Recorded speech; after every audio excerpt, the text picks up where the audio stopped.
welcome to the Black Ibis Social Club. It's kind of a cold night in South Carolina, and it kind of matches my mood. I've been feeling a bit of I don't know how to describe it, boredom maybe, ennui. What's the proper word for it?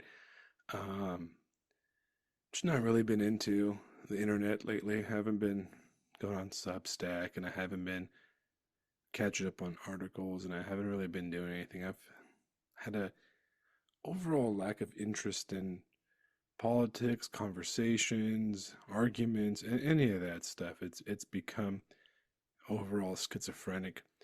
And I was driving to work this morning, and I kind of was reflecting on the overall schizophrenia of my life. I have these rich intellectual conversations with tons of people online. A lot of them I've known for, God, like 6, 7 years now, or even longer, that I've talked to almost every day on chat groups and over social media like Substack or Twitter and different places. And that life is completely disconnected and separate from my day-to-day life, to the point where intellectually I look at my internet conversations and my communications with people as the real world, and the time I spend in the real world as something that's passing, fleeting, and boring, because I can't really have this level of conversation with people.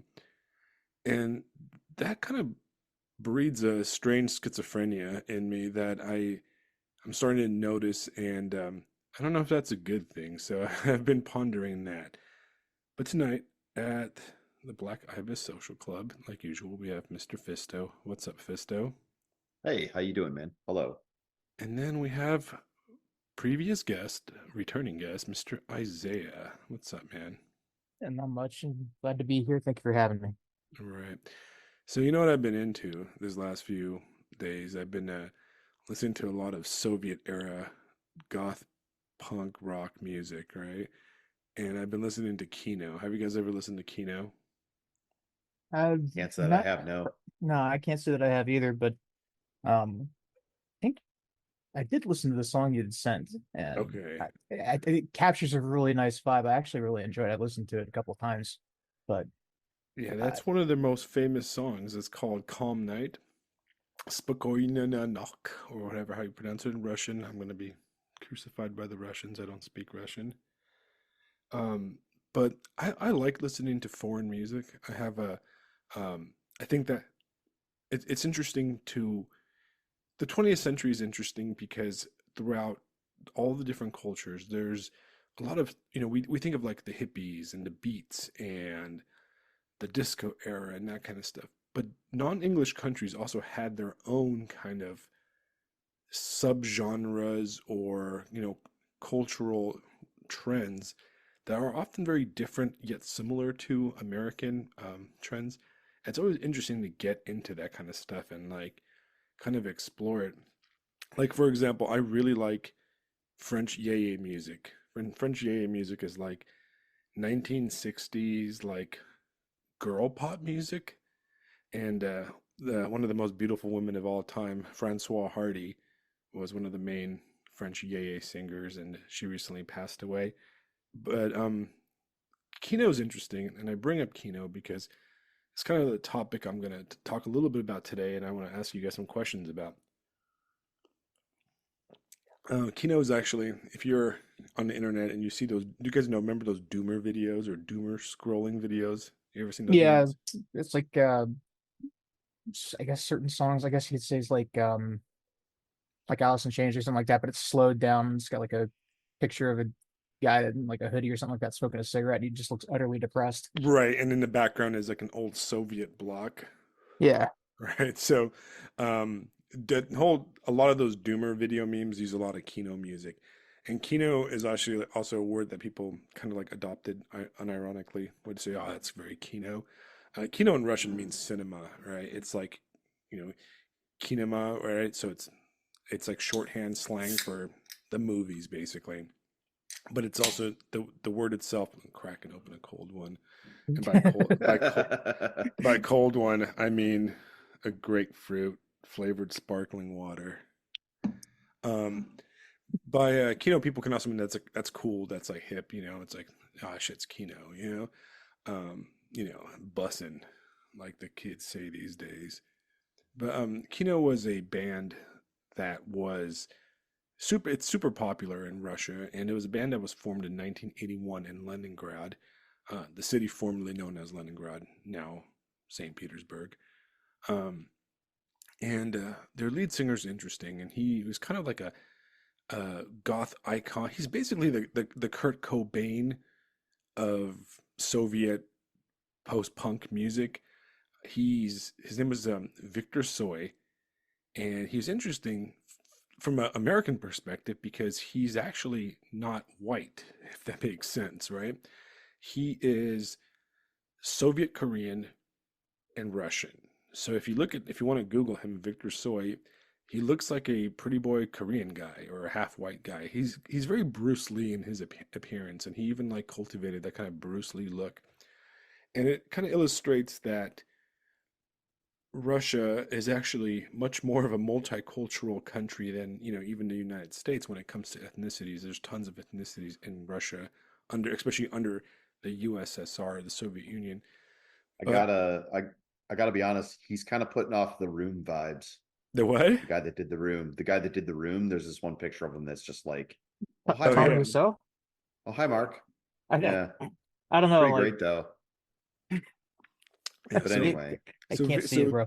what's but I see crazy what you mean. about that is that he wrote these songs, and these guys were playing music, and and when he was playing music, it was the miserable Soviet era, and rock and roll and that kind of stuff was pretty much banned. You really couldn't you can make money doing that. You weren't going to be a rock star, and you could they had like the official bands that were allowed to play shows and stuff, and these guys were very underground, kind of kept it on the down low, didn't make any money off of it at first, and it's interesting enough, this guy was super popular, but he worked as in a boiler room, like in a boiler room in his apartment building in a Soviet bloc as the boiler stoker, and they make it huge. They inspire like everybody in the Eastern Europe. The music gets translated into all different languages and stuff, and this dude's slinging away at a boiler, in some Soviet bloc in Leningrad. And then once perestroika happens and the wall comes down, he's out in freaking Latvia and he dies in a car accident at 33. And it's a pretty tragic, very very dark kind of Russian, like thing, And I've just been thinking a lot about Russian stuff. I've been in a Dostoevsky mood. I rewatched that movie, The Island. I don't know if you guys got a chance to watch that. Yes, I actually got to finish that last night, and I got some thoughts on it. We'll talk about that in a bit. But that's kind of where I'm at today. Well, how about you, Fisto? Where are you at today? Well, I was sneaking a listen to Kino, and I'm gonna throw that on tomorrow. In class, I'm gonna be doing Khrushchev's speech, secret speech to the Congress, where he denounced Stalin. So that'll be kind of fun as the background music as the kids read the speech and work on some questions regarding the speech. So that'll be pretty fun for me. Thank you for the music tip, my friend. Nice. Well, you know, But no, I've been just crazy busy with school. Like you guys go, hey, check out this movie, check out this book, and check out this, and I'm just like, must make lessons, So that's kind of where I'm at. Although this week's been fun. I've gotten to get into the Cold War stuff, which a lot of people may not know is what I studied when I was in college and what I got my history degree in for the most part. Today we discussed Stalin, and it's a lot of fun. Like I'm trying to kind of explain just very briefly, very basically how communism developed, how it developed into Leninism and Trotskyism and Stalinism. And then when I start talking about Stalin, I told two stories. I told the story of the airbrush photo, the famous airbrush photo, and then told the story of the orchestra story. The movie Death of Stalin. At the Yeah. beginning, they have that whole orchestra where they basically kidnap the audience, kidnap the orchestra, and have them replay the show, so that way Stalin can get a copy of it. And that definitely like reached many of the children, many of the kids. They're like, so they just like go to prison? No, no, no, no, no, no. That's if they're lucky. Like you're vanished. You're gone. Just Right. like you never existed. Steve?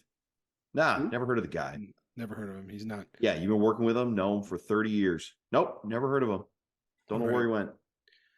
You know what's interesting about the Soviet period and just all of Eastern Europe, and the part that I like the best about when I read about that era, and it's an era that I caught the tail end as a kid, but the part that Yeah, really I think inspires me in a way is that with all this oppression, with all this like suppression of art and culture, and you right. listen to these guys today talk about censorship and blah, and it's such a joke compared to Yeah, what these guys in Eastern Europe went to.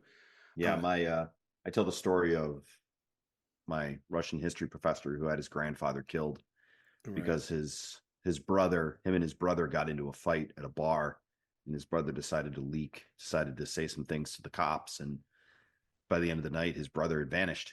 The grandfather of my professor had vanished. I right. mean, guys, you have no fucking clue. Well, and you listen to these fucking bots on Substack going, oh, Trump banned the AP from. Shut up, man. You don't even know what you're talking about. Like, Taibbi had this great article today about the AP style manual. And he's like, yeah, if you want to complain about the White House controlling what people think and you haven't read the AP style manual as of late, basically, yeah, just shut up and read this. yeah, Because, like, yeah, it's. these people are the most sniveling cowards ever.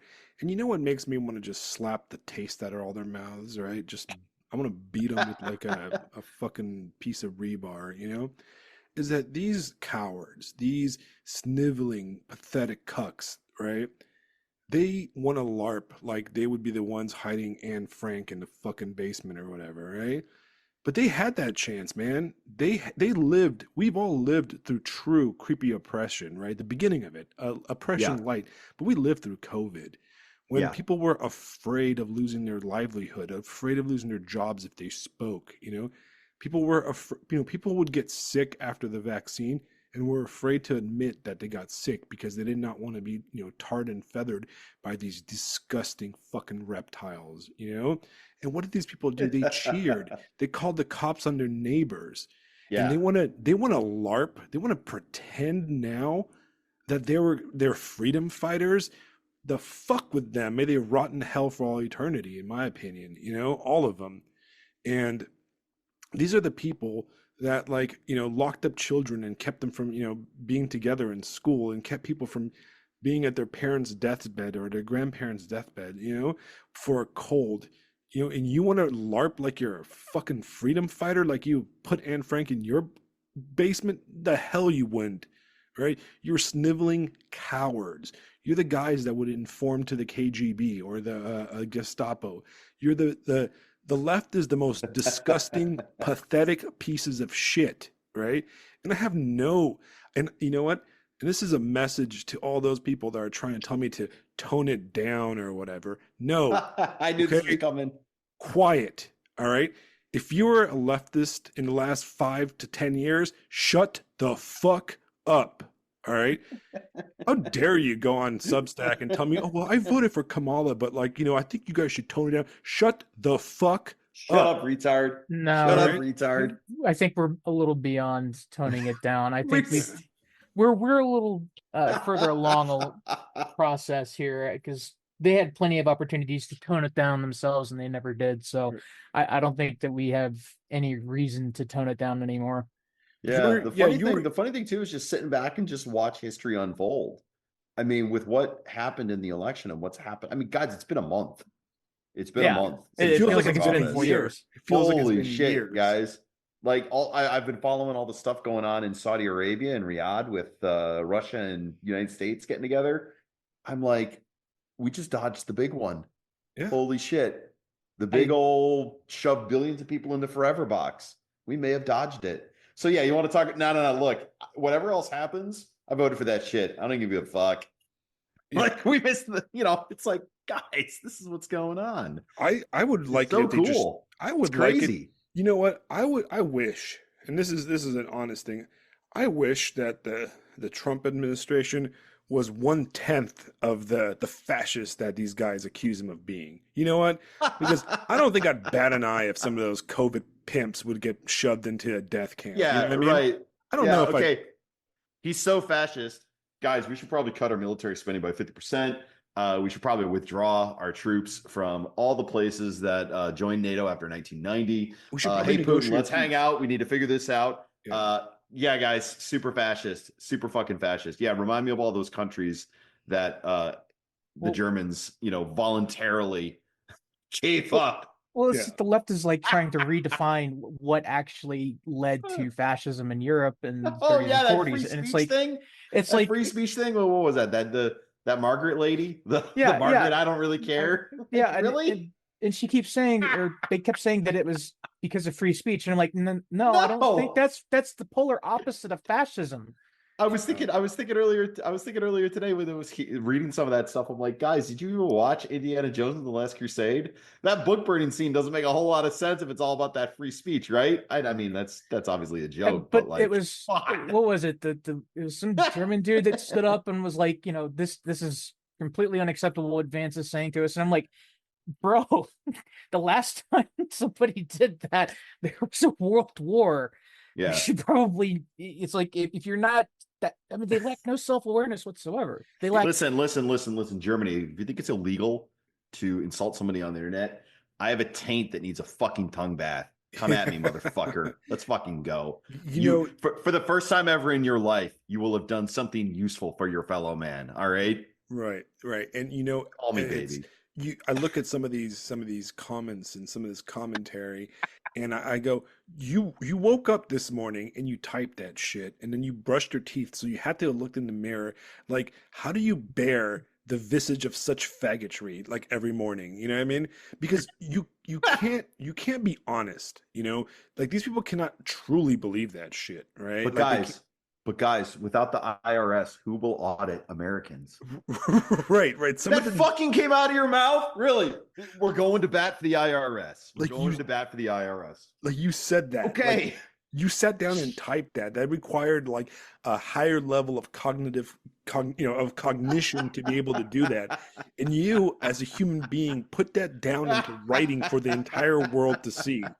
Like if I was that level of a scumworm, I would walk right into the 405 and get run over by a big rig, because that's what I would deserve of my. I would be so embarrassed I would go live in some hovel in the desert, because that's Oh my god, embarrassing. dude. Yeah. Just what it's what?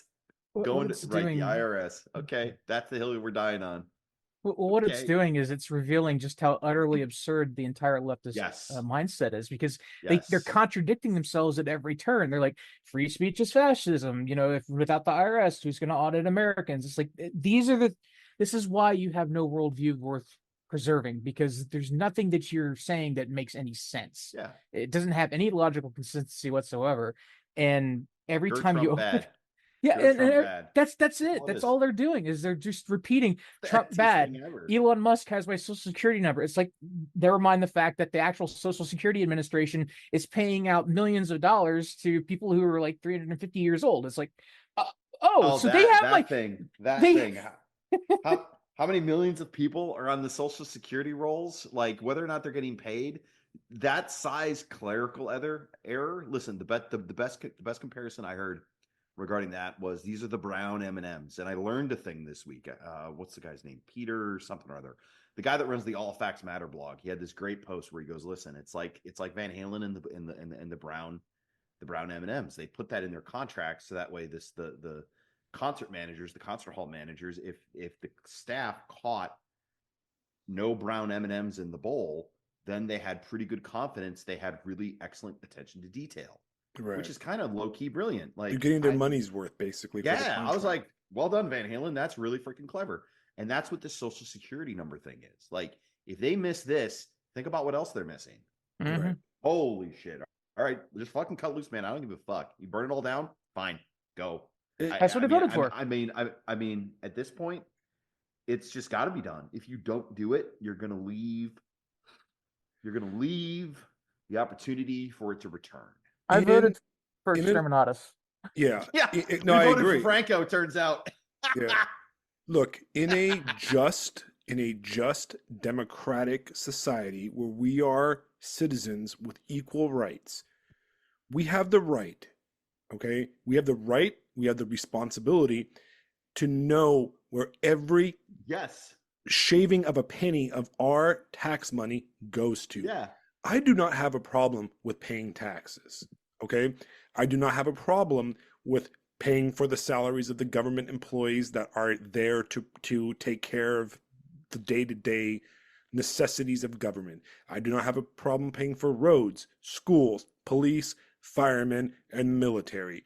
But I have a right to know where my money is going. I have a right to know where the elected representatives of my country are spending that money.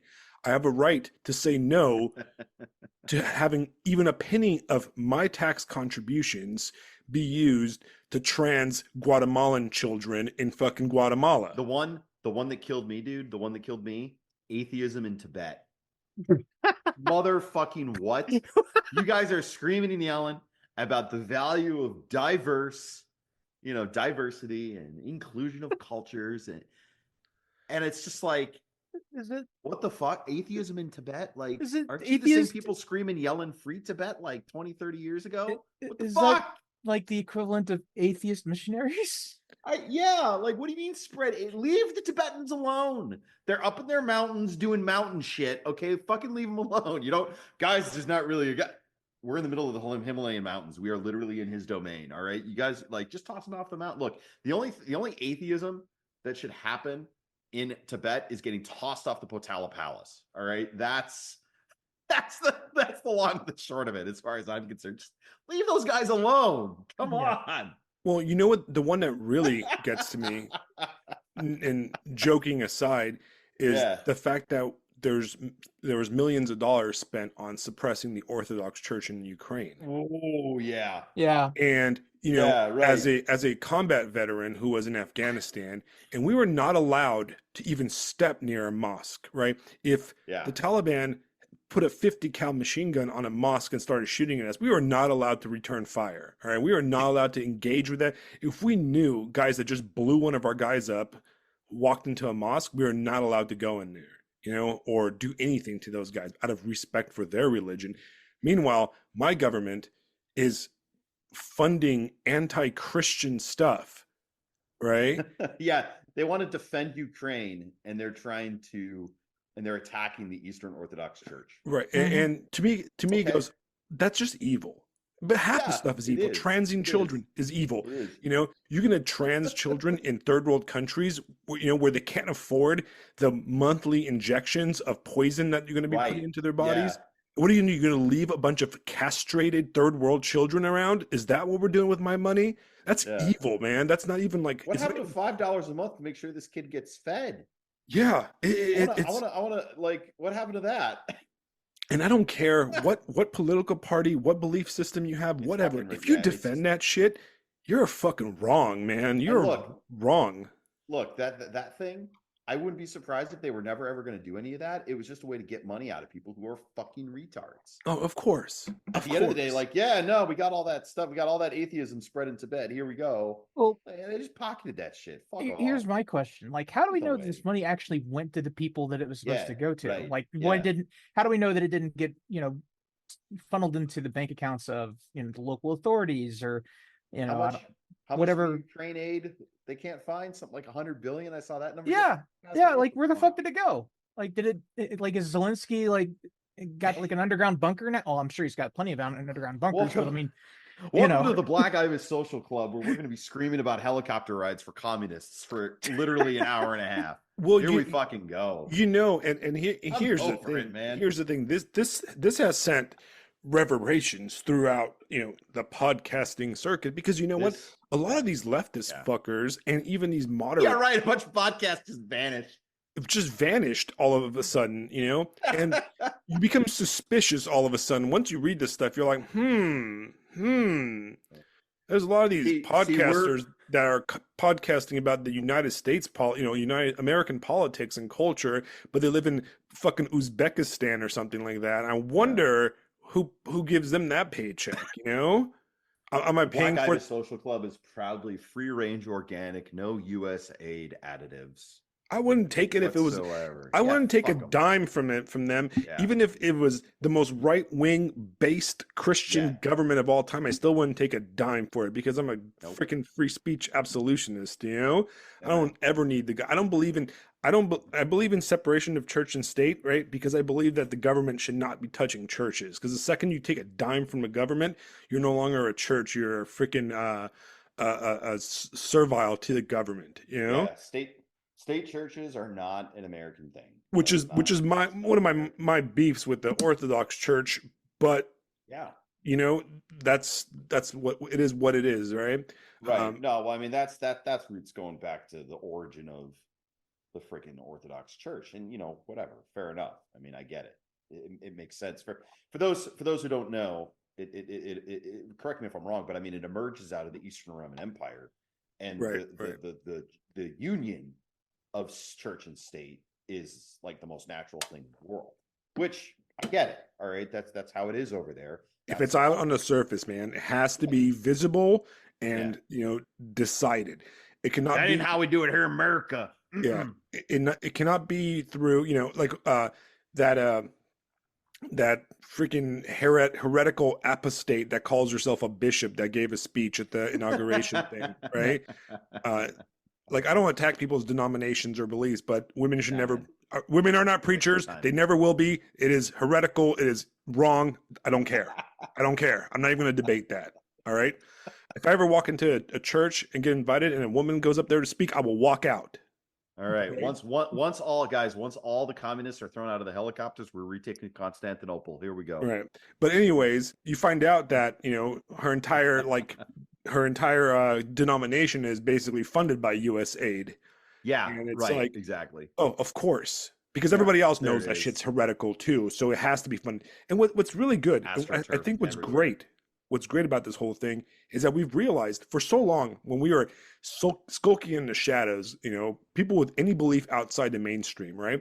We're skulking in the shadows. We're living on Telegram channels and on the dark side of Twitter and stuff, talking in code and that type of thing, even though our beliefs are baseline normal, like, oh, maybe I shouldn't trans my kid. Okay, I'm a heretic to the liberal religion, right? We always thought that there was a massive mainstream support for this stuff. We thought that like this is organic, this is the way the culture is, and it wasn't. Okay, it was all money. It's all fake. I think that's a really great point, because I was just thinking to myself. I mean, for a while you're like, is this for real? Is this really where my culture is going? Is this really where America is going? And it's like getting and it's all fucking fake. It's holy shit. I wasn't crazy this whole time. It's getting a glimpse behind the curtain and seeing that the great and powerful Oz is just a dude working some levers and shit. It's a dude jacking it. It's a feeble cretin fucking jerking the monkey the whole time. He's not even pulling the levers and running the illusion. He's just fucking wanking that shit and drooling on himself. That's exactly right. Because the whole thing, you look at the whole thing, and it's not this mastermind thing. It's just this. It's just incompetent fucking stupidity. It's just. That's the worst thing about it, is that because we were dumb and quiet and afraid, we allowed incompetent simpletons to basically just drive us off the cliff out of our own politeness, because we were people talk about masculinity and the whole patriarchy and stuff, right? The biggest destructors of the patriarchy and masculinity weren't women. It was other men. And it was men who basically stood by and did not want to be the bad guy. They wanted to be the nice guy. And we just let our retarded child, right, drive the car on the wrong side of the fucking road for like the last 50 years because we were too kind and too nice to go, hey, Corky, you're a retard, turn the car around, you know? Yeah, no And driver's maybe we're license doing for it you. right Get now. out of the car. Yeah, stop. Yeah, stop. Put the car in park, get out, and you're You're walking. not allowed to drive. Grandma, we're taking the keys, all right? Get in You're the not allowed to fucking drive trunk. anymore. Get in the trunk. That's where you Get in the belong. back seat, I'll drive you. All That's right, that's where they all relax. belong. They all belong in a trunk from now on. That's why I'm like, I'm not. What about those station wagons? Hey, can we ask Trump to bring those station wagons that had the wood reverse panel? back seats back? Yeah, and the wood panels. That's what I want. Yeah, the wood panels. Can we get those back? Can we just go right back to the 80s? Right. Absolutely, man. That's what we need to do. Anyway. That was a great anger relieving session. I was irritated all day, so that came out a bit. You know. Hey man, we're here for you. We're here for you, brother. But you know, I think it. You know, before we go, I want to go off this topic. I don't want to talk about politics, really. No, it's fine. Right. What I think is important, man, is that we just don't. We're done engaging with these people. You know what I mean? Yes. Like that's the thing. Yes. We've had. You know, I've been doing this internet conversation thing for, God, what, like 8, 9, 10 years now? Yeah, man. And it's just a waste of time because you know what? You cannot argue. You cannot have a good faith conversation with people that believe in nothing. You know, Right. It's like talking to the nihilists in The Big Lebowski. You know, those guys don't believe in nothing. You know, they believe in nothing, man. You know, like like what you will about National Socialism. At least it was an aesthetic. Right. I will take the most rabid, like far left communist over your average shit lib, okay? Because at least those guys pretend to believe in something, Yeah. you know? At least those guys fought for something. Yeah. These guys, like the majority of these guys, they're like, they believe in the IRS? What? Like, you know, Yeah, just right. They're so incoherent and useless, and it's just like it's like I believe in AOL. I believe in AOL. My AOL email address. Yeah. Ride or die. Yeah, no, I don't want to listen to you. I don't care about your opinions on anything if you voted for Kamala Harris. If you looked at that giant sloppy mess of a campaign and you thought that that's what you're going to vote for. Did you see the dude? Did you see the screenshot going around of the one like TDS slop dude going like, "Where are you, Kamala? We need you." Yeah, well, she's back home enjoying her life, man. She was gonna ride the gravy train if it was gonna happen. She's like, "Thank God I lost that thing because by God I didn't know what I was doing." Yeah, because she wanted 4 years of being called dumb by everybody, you know? Like, the last thing she wanted, she just wanted to go back to California and enjoy her life, you know? Like, come on, these people are She doesn't even know she was running for president. She just got back home and is like, yeah, no, it's okay. Yeah, she's like, I'm going to Jamaica. I'm going to go party. Man, these guys are so pathetic. It's like, look, if you're going to carry water, I mean, come on, man. For her, like inspiring right there. If that's what you find inspiring, and like you are, that's just I don't know. Save me, queen. Yeah, you're a fucking clown, dude. You know what I mean? Yeah. Like I'd rather vote for fucking Hermione Granger. For a potato. Vote for a potato. You would get less word salad from a potato, to be honest with you.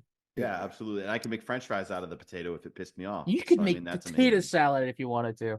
Absolutely. I can make an actual potato salad, feed it to Hermione Granger, and still get more out of the government than Harris ever could have ever managed. It's like those guys that post like Mamala or whatever. Dude, how are you a dude that posts that? Like, you know what? I didn't know that was a thing, and now I hate something more than furries. Like, oh, Mamala, and I like even that coming out of my mouth right now, like literally, like I feel spiritually castrated just by even saying that. You know, like I need to go. I'm ready to die for the emperor. I need to go for a run right now because of that, man. That's it's just we're gonna pause the podcast, go for a run. You're gonna jog real fast. It's like, guys, hold on, I gotta go. Oh my god, I didn't know what it was either, and I googled it, and now I want to. There's not enough brain bleach for this. You know, somebody got paid like $2 million for that ad campain. You know what I mean? It's right. USA, there it is. Time the purge has begun. Oh, you know, some like fucking like 22-year-old like intern aide fresh out of like some stupid ass Ivy League schools, like, hey guys, how about we do like hashtag Mamala, you know? And like, yes, girl, that's a great idea. Perfect. Awesome. And then totally emasculate the whatever. I don't know. That's gonna totally inspire me to not shove my face into a nail sticking out of a 2x4. Man, like if I ever wanted to shove my meat into a meat grinder, here we go. So that makes me want to cut my eyeballs open and shove hoses in there and pump vinegar into them. Kamala Harris's like entire like political career literally set back women in American politics for like the Yeah, next it 20 really did. years. You know what I Single-handedly. mean? Yeah, ladies, not look, if one of you are going to be president, just not her.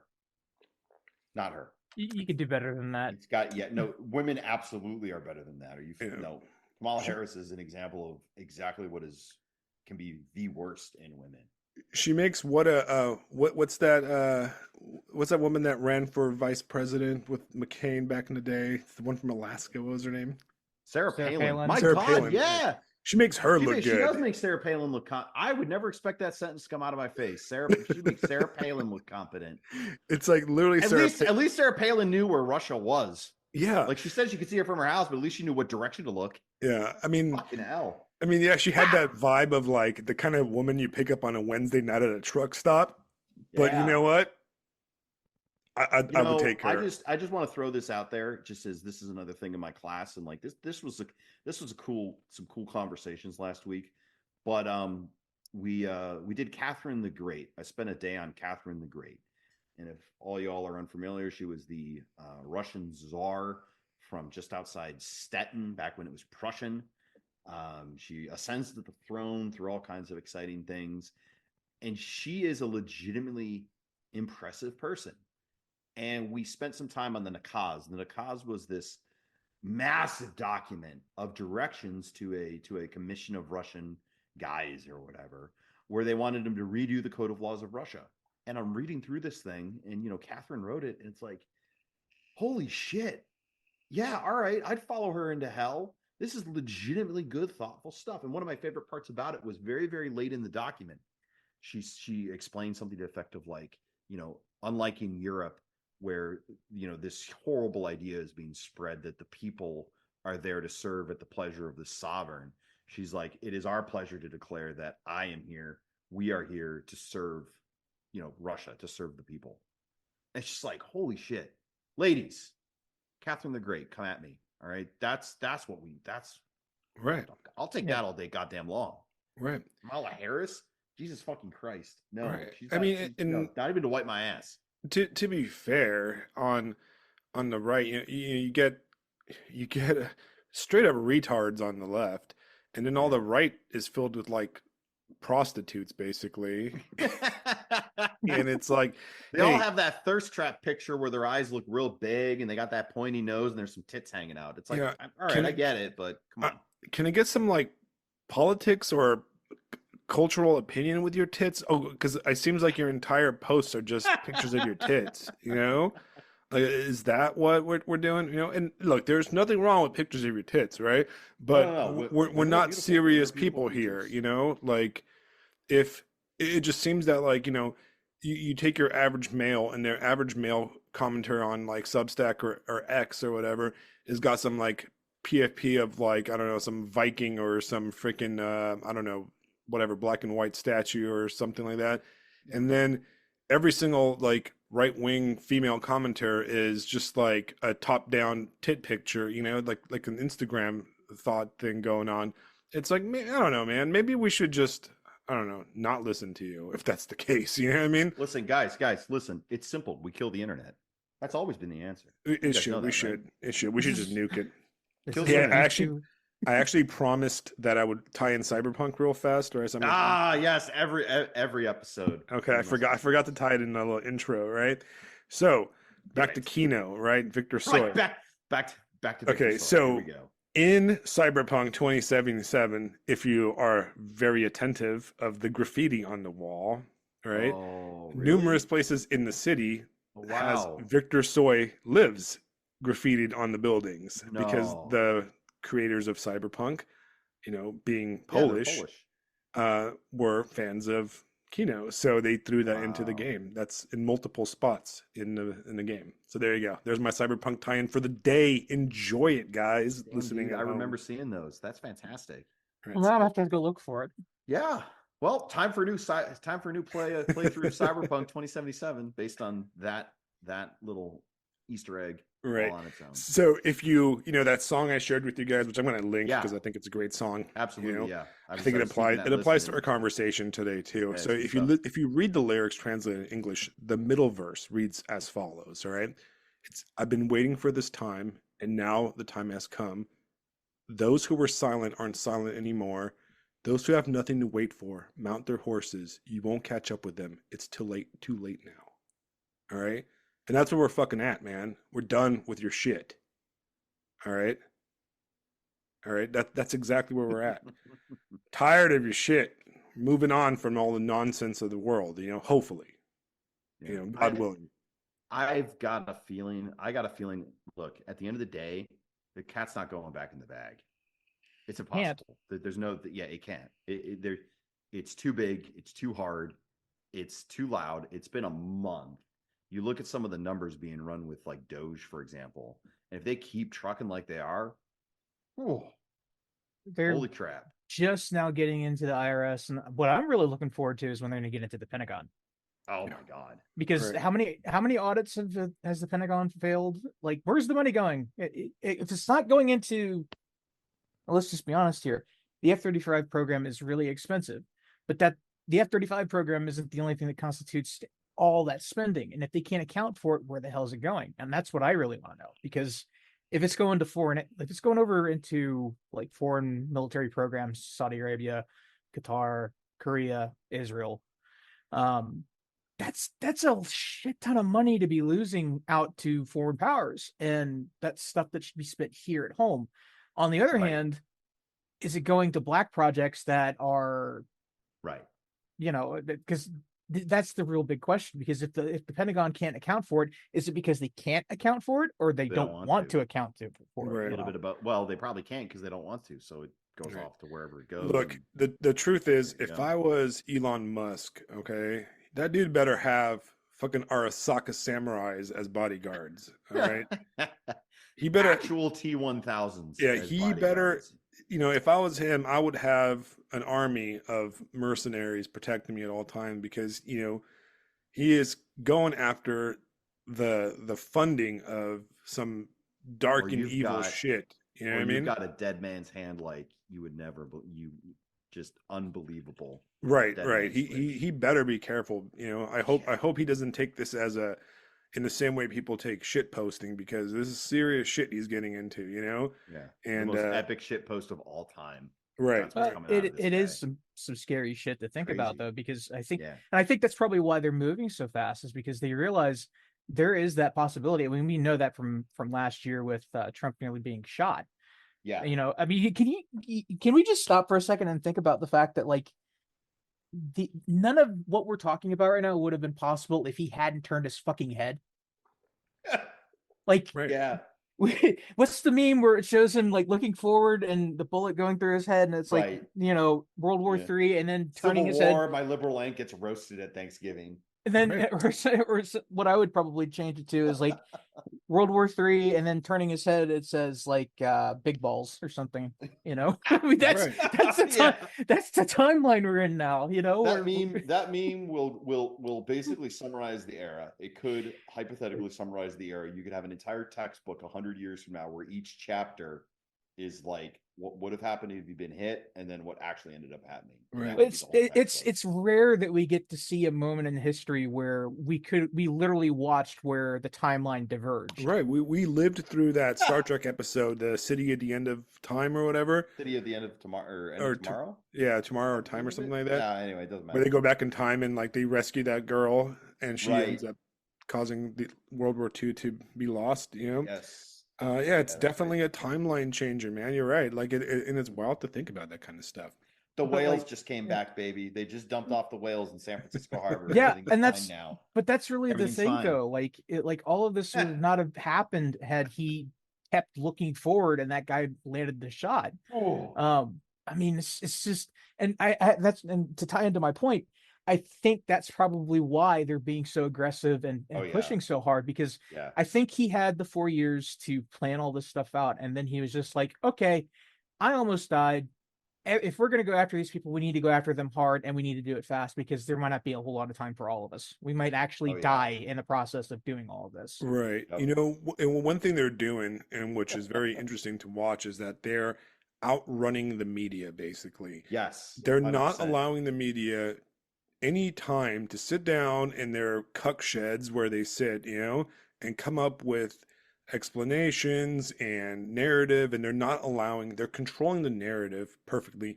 A lot of the first political term of Trump, he was a reactive president. He was reacting to the Yes. media. He would allow them to craft a narrative and attack him, and then he would call him stupid or whatever. But overall, it was basically media comes out, and then he would come out and, like, what does Trump say on Twitter, and he would react to it, right? And it would cause a media storm, and everybody would make money off of it, right? But this time around, it's the opposite way around. They're just dropping bombs left and right. And one interesting thing he's doing is that he's really stepping aside and letting other people, take the limelight. Yes. If you listen, I Yep. mean, if you watch the news or any of the events, the last, like, 2 weeks have really not been very Trump heavy. You've had a focus on the Secretary of Defense, and you had a focus on Vance a lot. Yep. And he's allowing these guys to, these young guys that are from our generation for the first time, which is great Yeah. to me. I think that's what's great about Vance, whether you like him or not. He's our dude. He's my age, right?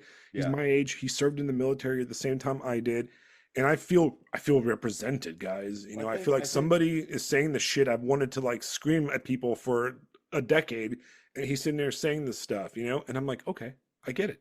You see where he called Mediasan yes, dummy? Yes, dummy. Fuck that guy. That was great. Look, I think part of this, we got to pause for a second and just realize that the Democrats had this incredible system of fake and gay narrative management. And now we're seeing what that same not sort of narrative management, but the focus on how this looks, but then it is coupled with the actual democratic will of the people to a certain extent, Right. along with the actual reality of what the world is. The biggest problem with the Democrats is all of their messaging, all of their propaganda, all of this shit had no relation to reality. It was a complete simulation of what the world actually is like. Now we're seeing it with Russia, with Doge, with all of this crap, all this stuff. And I mean, think of the imagery. You've got Trump. Most of the time I see Trump sitting in the fucking White House. That presents he's working, right? I'm the president. I'm supposed to be in the White House. This is where I work, right? And he's got his guys out there. Like, Vance is a fucking hammer. That speech he gave to the Munich Security Conference, battle axe to the face. Like, that's that dude. That's who he is. And then on Twitter, he doubles down on it. Like, somebody says something stupid, I am waiting for Vance to finally just go, "Shut up, retard." Yeah. I'm literally waiting for that moment, and then I will die happy. And then you've got Musk just doing autistic Musk shit. Well, Right. yeah, I mean, They're playing to the strengths of these people. We haven't even seen RFK cut loose yet. We haven't even seen Gabbard cut loose yet. And these other guys, I mean, Jesus Christ. what's It's interesting kind of though like, what, is like, whatever you think of it, it's kind of like, damn, all right, let's fucking go. Like, get the popcorn. he's basically introduced the next generation of conservative leadership, because Yeah, if you look at 100%. everybody, they're either really young or they are outsiders in the purest sense of the word. I mean, Yeah. RFK And they is, even got a Kennedy. They even got a Kennedy just to give it that I mean, that, little extra American political royalty. but There that's you go. that's really the thing too, is that it leaves the Democrats reeling do they even have? more, because they can't find anyone. All their people are old white guys. And when they try to be diverse, they don't end up being diverse. They just get They end up another being white guy. retarded. Yeah. They don't even get the good. They don't even get the good. I mean, look at Trump's team, for crying out loud. I mean, what, Gabbard? Like, you want to talk about fucking diverse? All right. That's literally the diversity quotient right there. In a single person. And then Right. the world in general is looking at us, and it's like, so you've come out of the weird phase with started in the Obama administration, and yeah. Hey, look. I think what we're seeing here is that de facto Obama got 4 terms. De facto, you have the 2 terms. You have this 3rd term where they were basically fucking with Trump the whole time, and then you had that 4th term under Biden. Right. Thank God they didn't get number 5. Right. And you know, Because yeah. historically speaking, I feel slightly vindicated, right? Because Mm. in what is it, 2020, when Joe Biden won the presidency, allegedly, uh, I was one of those guys that was like, no, no, it's not that bad. It's not that bad. It's actually probably a good thing, right? Because at that point we were running into a complete deadlock, and post the George Floyd stuff, post the COVID stuff, the Democrats and their media machine was running on all, just beasting. Okay, they're in charge, right? And if Trump would have won that election, it would have been a catastrophic thing for the right wing in the United States, because they would have kept them locked up in the same way they did during the first term. It would have been just endless court battles and idiotic shit, you know? Yeah. And by Endless letting them bullshit. win, right? They showed that they have nothing. They showed that you won, you're gonna go back to normalcy or whatever. And what did they take us back to? Like the retarded guy in the corner of when one flew over the cuckoo's nest, like drooling on himself. That's what we did. They just farted all over the place and made everything into ass. And they Right. turned a bunch of moderates into like, maybe Trump wasn't that bad, you know? Yes. Hey, I'm raising my hand over here. I'm one of those guys. I'm one of those Ditto. dude. I diehard, grew up Denny Kucinich, right? I voted for Clinton the first time around. All right. I mean, sorry guys, but I did, because I was buying the fact that it was fucking Donald Trump. And now I've come around to Hail Caesar. Fuck it. Well, So I feel you, man. You're 100% correct in feeling vindicated in this. Fisto Because and it I is have known each other long enough that I can attest to all of the things that he's saying. That yes. he and I both have kind of had Yeah. this evolution, because I remember there was a time when we were just like, it's all a fucking game, and then we're like, I think we had that discussion like October of last year, that and I even said I was still on the fence about voting for Trump, but I was like, there's a definite sort of um I guess like a necessity. There's this urging that I'm feeling that I need to cast my vote for this guy, because if there's people out there trying to kill him, if there's and all the stuff that he's talking about doing, it's like, okay, I haven't voted. I was a registered Republican. I voted in two elections prior to this. I voted for McCain because I was 18, and I voted for Romney because I was 21. And I hadn't really had time to think about all of my political views, other than Barack Obama's a socialist. I was like, okay, well, how do you quantify all that stuff? How do you explain all that? And over the years, I spent more time thinking about it, and I went from being a conservative Republican to a libertarian, then to a minarchist, and then to an anarchist. And then over the course of, I guess, the last year, I was like, okay, but what am I really thinking here? Like, what am I really wanting to do?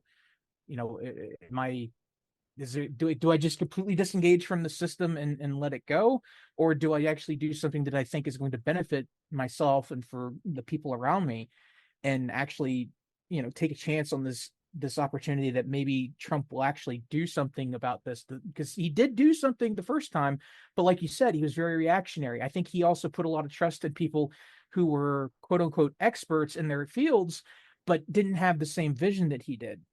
And Listen, now he's got a young group of people that are coming into the agency positions that he's got all of his cabinet members almost. They're all on the same page. They're not recommended to him. It's like he's had time to actually talk to them, get to know them, see what they're thinking. And it's like, okay, and that's really what the feeling was like me and Mephisto were talking about. Like there's a real opportunity for something to change with this, because he's not just picking random people that have always been there. He's picking people that are well outside the system that might actually shake this stuff up. got to grab the And door, and then I need to yell at something. Hold on 1 second. okay. Right back, guys. So anyway, but that was really the point, was like, okay, well, this actually feels like it counts for something. It isn't just the token vote to resist against, Democrat policies. This is like, life or death for, I think Fisto would probably agree that it's a life or death thing, because we could end up facing like, World War III at this point. Right. And I'm like, okay, I'll vote. So I kind of plugged my nose for a second, and I said, okay, well, I made my selections at the ballot box on November 5th, and I was like, all right, let's see what happens. And Right. and here we are. And Right. it's beyond my wildest dreams at this point, because I'm watching this play out and I'm thinking, this is what, like, when I'm a kid of the 90s, and the 90s were probably, I guess it depends on who you, when you were born and what your subjective opinion is on it. But like for me, the 90s are the peak of what America used to be, But these are also things that, we heard stories about when I was growing up, of, American exceptionalism, going in, kicking ass, getting out, whatever. You know, this is the kind of American attitude that I heard stories about growing up. Right. And All right, I'm we're like, back. yeah, welcome back. Welcome back, Sorry, Sisto. wife But got home. it's those ancient, it's like hearing stories about ancient heroes, and then blam, there you go. They're actually there, you know? Right. Well, it's interesting because for a while you become set on, oh, nothing's going to change. It's all going to be the same no matter what. It's all going to be the same, and it's all a waste of time. And then, you know, shockingly, we're starting to see change. We're starting to see at least movement. Why Yeah. do I agree with all of it? No. Am I 100% religiously wedded to the ideas? No, absolutely not. Mm. Right. Right. Um, I I have go, hope for the future. That's what it is. right. And I I think, sorry, go ahead, finish, and then I need to tell a story. well, Mm. I feel like I have a little bit more faith in the idea of democracy than I did before, because I'm actually seeing, votes equal change, which we did not see. Yeah, It it's always pretty felt like extraordinary. whatever I vote for, the same stuff happens. You know what I mean? No matter what. Like there's this program, there's this ever flowing, movement toward in one direction, and that's where we're going, no matter what. And I'm just voting for a WWF character. And that, for the first time, I'm like, oh, people are getting fired. People are taking on, you know what I mean? I'm actually seeing, and what the best is, you see these media guys and you see them like dumbfounded by this change because they didn't expect it. I don't think. I think they expected to, you know, go back to 2016 and spend the next 4 years just constantly, coming up with, Orange Man, Bad Mango, Hitler, or whatever, like nonsense over and over and over, and then have their cheering squads, jumping for joy at every idiotic post.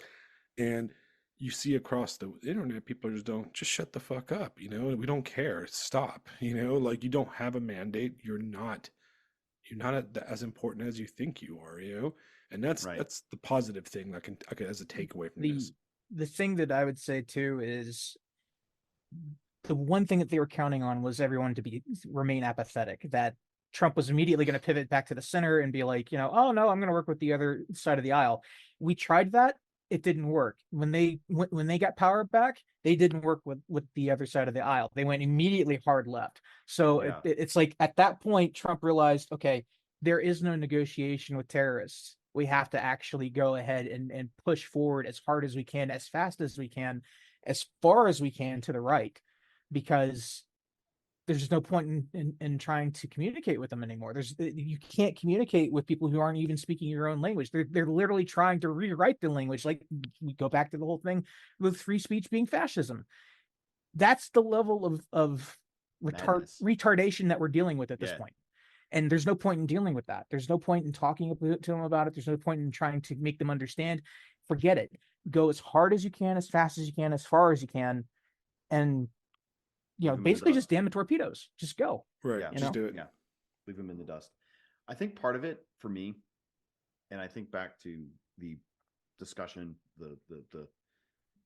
the Isaiah talking about, the political journey him and I have been on, and we've known each other for a very long time at this stage. And I think about it, it boils down to something that happened today in class where I got into a discussion with a kid and talking about, hey, where's the world going to go? What's going on with the world? And I got to basically lay out the ideas of, hey, this is what the multipolar world might look like. We're going to have, this center here in the United States. We're going to have the center here over in Russia. We're going to have the center over here in China. We have all these different things going on, and this and that and the other thing. And, I spoke of it all in the context of the the Cold War's finally over. We're not in this situation where you have two huge competing ideologies looking to blast each other with nuclear weapons. And then, over the past 40, 50 years of American history, you finally have the ideology of liberal democracy has exhausted itself.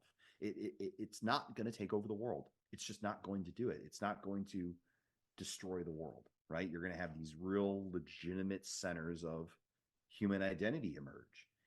And I was able to look at a student, I was able to look at a young woman and say, you're going to be living in a world where you can raise brave sons and brave daughters. Do it. And she's just like, yeah, all right. And Right.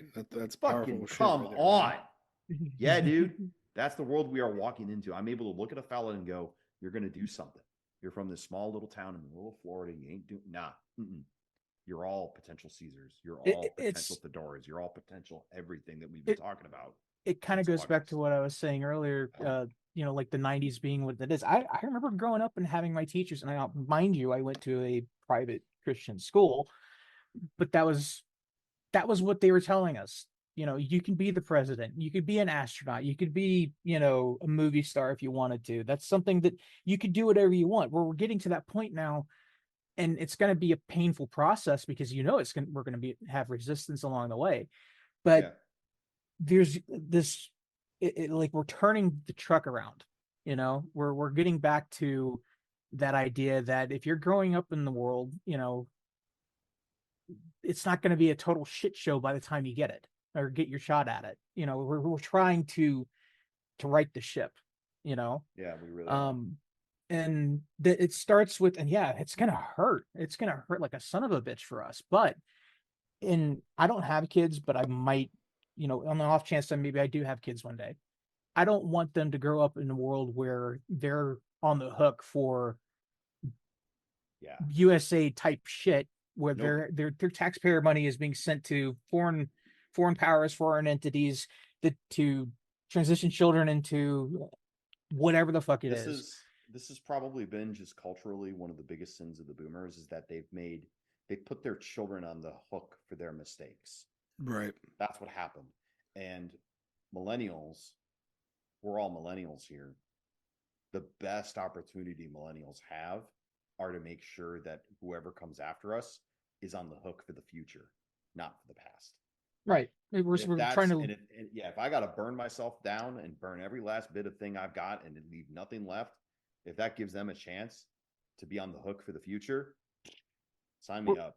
We're trying to live up to the ideal of leaving a better world for our children. Yes, finally. Instead of just talking about my retirement and make sure I can go on my trips and make sure I can do no. There is no retirement. There is no trips. There is no rest. You work and work and work and work and work, and you leave a great world for your kids so that they can then turn around and do the same goddamn thing. Yeah. And crush it from now until the freaking end times. Right. And that's the problem, is that you had a generation of late boomers that are spiritually devoid, just completely materialistic and selfish. And, of course, you're going to have the one person going, but not all boomers. You're absolutely right, man. Not all boomers. Right? Yeah. But as a generation, as a group, you have a people that basically put everything on the Visa, MasterCard or whatever, and then they left the bills for us to pick up. And hopefully we're able to pick it up. And I so far, it looks like we're going to be up to the challenge, Yeah. And it seems to me that the United States is very much going to follow a similar kind of path that the Soviet Union did. But I think the underlying strength of the United States and the underlying wealth of the United States is going to make the landing a little bit softer. Right.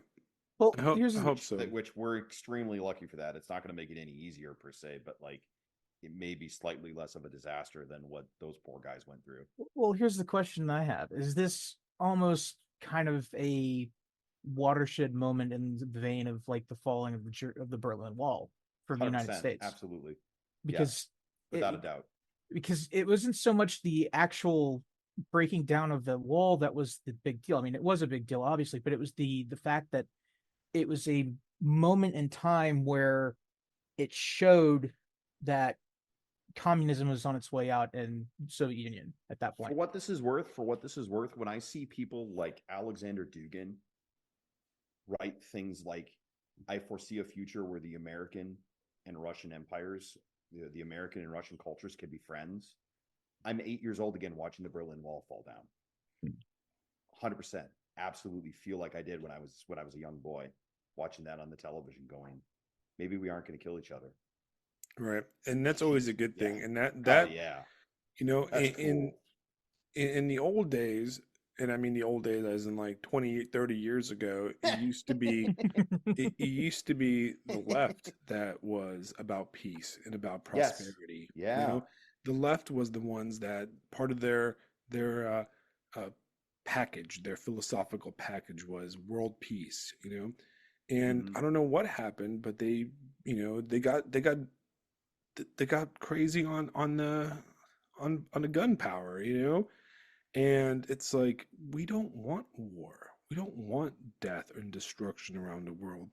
And No. what we don't want, we don't have to be friends with the Russians, okay? The Russians are not perfect. They're not allies. They're not even, they're not even, they don't, they're people like other people, but we don't need any allies really. What we need to focus on is ourselves and the well-being Yeah. of our own people. That's the key. So much of this, even discussion about Europe and stuff, the underlying element behind it is that, what are we doing? What is Right. this? How does this benefit my kids? How does it benefit, like what is this? Like, why are we taking all this money and all this time and this effort? People talk about like, oh yeah, we need to back the Ukrainian. When you say that you need to back somebody up in a military conflict, what you're saying is that you want your neighbor's son to be put in a life or death situation. All right? Like, even when we have full and total superiority, like we did in Afghanistan, Americans died. They came back in flag draped coffins. All right. Not only did they die, but they killed other people, other human beings.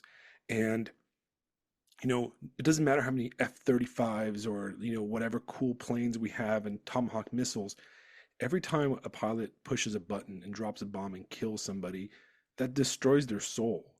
So when you're Yeah. saying that you're going to, you know, we'll fucking rock you, shock and awe you, or whatever, you're saying that you're going to send your neighbors, the people next to you, into harm's way, right? To kill or be killed. And that right there, that is not an ex Twitter post nonsense. That's real fucking life. There's Americans right now, walking on metal legs because they got their legs blown off by IEDs. I have friends that never came back from that shithole. You know what I mean? Yeah. That who's good friend of mine, he didn't make it back from my deployment. He got married 2 months before we left, and his wife was pregnant. So there's a 20-year-old kid right now, a 17-year-old kid right now who never met his fucking dad because we sent people there. So when you're posting that shit, take a breath and think, when you're saying that kind of stuff, when you're sending your fellow neighbors, the people that live next to you, their children, into harm's way, it better be fucking for a goddamn good reason, and it better benefit their children. And we Right. forget about that because it's not a video game, man. Right. Especially when we're talking about nuclear weapons, it's not a video game. Well, there was a picture I saw on, I think it was on X or something like that. It was from about an air show out in India, and it was of one of our F-35s taxiing or sitting next to a Sukhoi Su-57. Russia's, super fighter meeting our super fighter and stuff. I'm like, it's kind of poetic a little bit. And this was just a couple weeks before all this stuff went on with us talking with Russia and normalizing relations. I was like, isn't it kind of funny that the first place that they actually end up meeting each other is at an air show, and they actually park next to each other at the entire time, and it's not in That combat. is cool. That is cool. I'm like, that's poetic. It's It beautiful is. because Yeah. it's like there's this sort of like a feeling of, because there's some people who are like, yeah, well, the SC-57 can kill the F-35 and blah blah blah blah. I'm like, I don't give Doesn't a shit matter. about It that. doesn't matter There's anymore. there's a symbolic image about it that the two, I guess you want to call it the. I wouldn't. I mean, most people would say the F-22 is the flagship of the U.S. Air Force, but like the F-35 is the face of it now, Right. and having those two aircraft side by side next to each other for the maybe not the first time, I don't know, but it was poetic in the sense that they're not sitting there fighting each other. They're there, I'm sure the crews are probably asking each other questions like, what is it like? Do you like it? Do you that kind of thing? Or they could have just been, shit talking each other the entire time. I mean, but I guess the point that I'm trying to make is it's almost a little bit of like a foreshadowing about how this whole thing with Russia is going with us now, where it's like, okay, now we're actually making peace with people. And the irony of it is that the left is going batshit insane over it because, and I'm thinking to myself, was it in the 50s, like Barry Goldwater and all them, or somebody just going absolutely, no, McCarthy. McCarthy's who I was thinking of. McCarthy was losing a shit, and wasn't he a Republican? About Yes, he was. the Red Yes. Scare. Yeah. Yeah. Red Scare. And Yep. and now the left, this is like the second Red Scare. They're like, Trump is an organ of the Soviet state and stuff like that. I was like, are you even listening to yourselves? Like, do you even realize what you're saying? That do you not want to be at peace with Russia? Do you not want to have some kind of cooperation with China and all these other countries? Do you not want these things anymore? Like, what happened? This is why I keep saying, or at least I've been saying, that it seems the Cold War is finally ended, because the Cold War didn't end when the Soviet Union was defeated. The Cold War ends when all of the ideologies are gone and dead. Mm. And these ideologies, look, at the end of any ideology is totalitarianism, whether it's fascism, communism, or liberal democracy. At the end of the day, it must be supreme and it must spread itself across the entire world, because that is inherent to the ideology itself. We are finally breaking out, and I think we could probably mark Vance's speech in Munich as the moment it happened. But we're finally breaking out of this ideological doing things because the ideology demands it. Now we're doing things based on just what makes sense. Right. Just this is what needs to be done, because we live in a world that has constraints. We live in the real world again. We live in the real world again, as Right. opposed to the pretend ridiculousness of and I mean, the ideologies made sense in the 20th century. You know what I mean? Like, it's very difficult to see outside the box that you are in. But guys, the Cold War's been over forever. Like, people talking about NATO finally going away. Good. NATO should have been disbanded the moment the Soviet Union fell apart, because that's why it 1991. existed. That's why, yeah, it should have been disbanded in 1991 because it existed to go against the Soviet Union, and we didn't disband it, and we got what we got. The last 40 years have been a complete goddamn waste. Right. Now, So, yeah, I want to make one last note, and then I want to switch topics. But sure. I think that when we look at the crusty ass leftist, right, all the Noam Chomskys and all Yeah. the guys that are so anti-Russia right now, what you have to realize is that these guys hate Russia because the communists lost the Cold War. Yeah. You see, Russia their entire betrayed the revolution. identity was carrying water for the Yep. Stalinists, Yep. and the Yep. Trotskyists and all the other Yep. like degenerate like Yep. Soviets, right? And that was Yep. their identity. These are the guys that like spat on American soldiers, who fought in Vietnam and stuff, and they These are were the guys who still supporting, get angry at Animal Farm. right, and they were supporting communism and stuff. Yep. And when the Soviet Union collapsed and the entire Eastern Bloc collapsed, they weren't happy. They weren't cheering. They lost their grift. They lost their Yep. identity. They realized that, and all the truth of the horrors of Eastern Europe came out, and it couldn't be denied anymore. They couldn't lie about it. Yep. They lost their grift. So they despise the Eastern Europeans who rejected communism because it was their utopia. And they despise the Eastern Europeans and they despise the Russians for becoming, what they are today, because it gave a win to Ronald Reagan. It gave a win to the right wing in the United States. And they hate that for it, because for so long they were, the pro-Soviet side. They were the guys that like, let's try socialism. Let's do this. Russia's not that bad. I Yeah, mean, look how great Russia is. I mean, let's be honest here. We had a vice president nominee or whatever who went and had his wedding in Russia during communism, you know? And also, Bernie Sanders also visited the Soviet Union numerous times as a guest and as a super friendly with them. And now these guys are anti-Russia, but they were supporters of the Mm, previous Russian regime, and they look at the Russians as betrayers of their ideology, and that's the damn truth, and that's why yeah. they hate them. You know? There's no one more hated than the apostate. Right. That's exactly it, and that's where their beef Damn. with Russia is. Yeah. And because Russia You're right. Russia removing communism from their country and removing communism from Eastern Europe basically gave their enemies a win, which was, us. And some of them adopted, neoliberal ideas, and that's what they became. But for the most of them, deep down inside, they've got their freaking card carrying member of the Communist Party of the United States or the Socialist Club of whatever college they went to. Yeah. So that's why they hate Russia. You know what I mean? Yeah. And it's That's a great insight. yeah, and you gotta realize that is they hate Russia because they feel betrayed by Russia. They feel betrayed, by that. Yeah. So this is like our Russia episode, even though I'm not Russian, but we'll talk. I wanted to talk about another thing, which was Isaiah. You and I were chatting online the other day, and we chatted a little bit about Eastern Orthodoxy, right? And your interest in Eastern Orthodoxy. Want to tell us a little bit about that? Yeah, so I've kind of been going through like a bit of a spiritual reawakening, I guess, over the past year or so. And one of the things that I've always had a trouble with, I guess you could say it kind of came out of the end of a relationship. So before you call me a heretic, I was dating a girl Heretic. that shut up. Sorry, I'm cracking up here. Well, Anyway, I yeah, want to throw a caveat before we go into this conversation. We're going to talk about religion for a little bit, yeah. and I need to give the honest assessment of myself first, which is I've said this before. I'm a horrible Christian. I'm bad. I barely go to church. Have I'm a sinful, just degenerate in the eyes of God, and I'm pathetic. Okay, so I'm horrible, and nothing I say after this is gonna.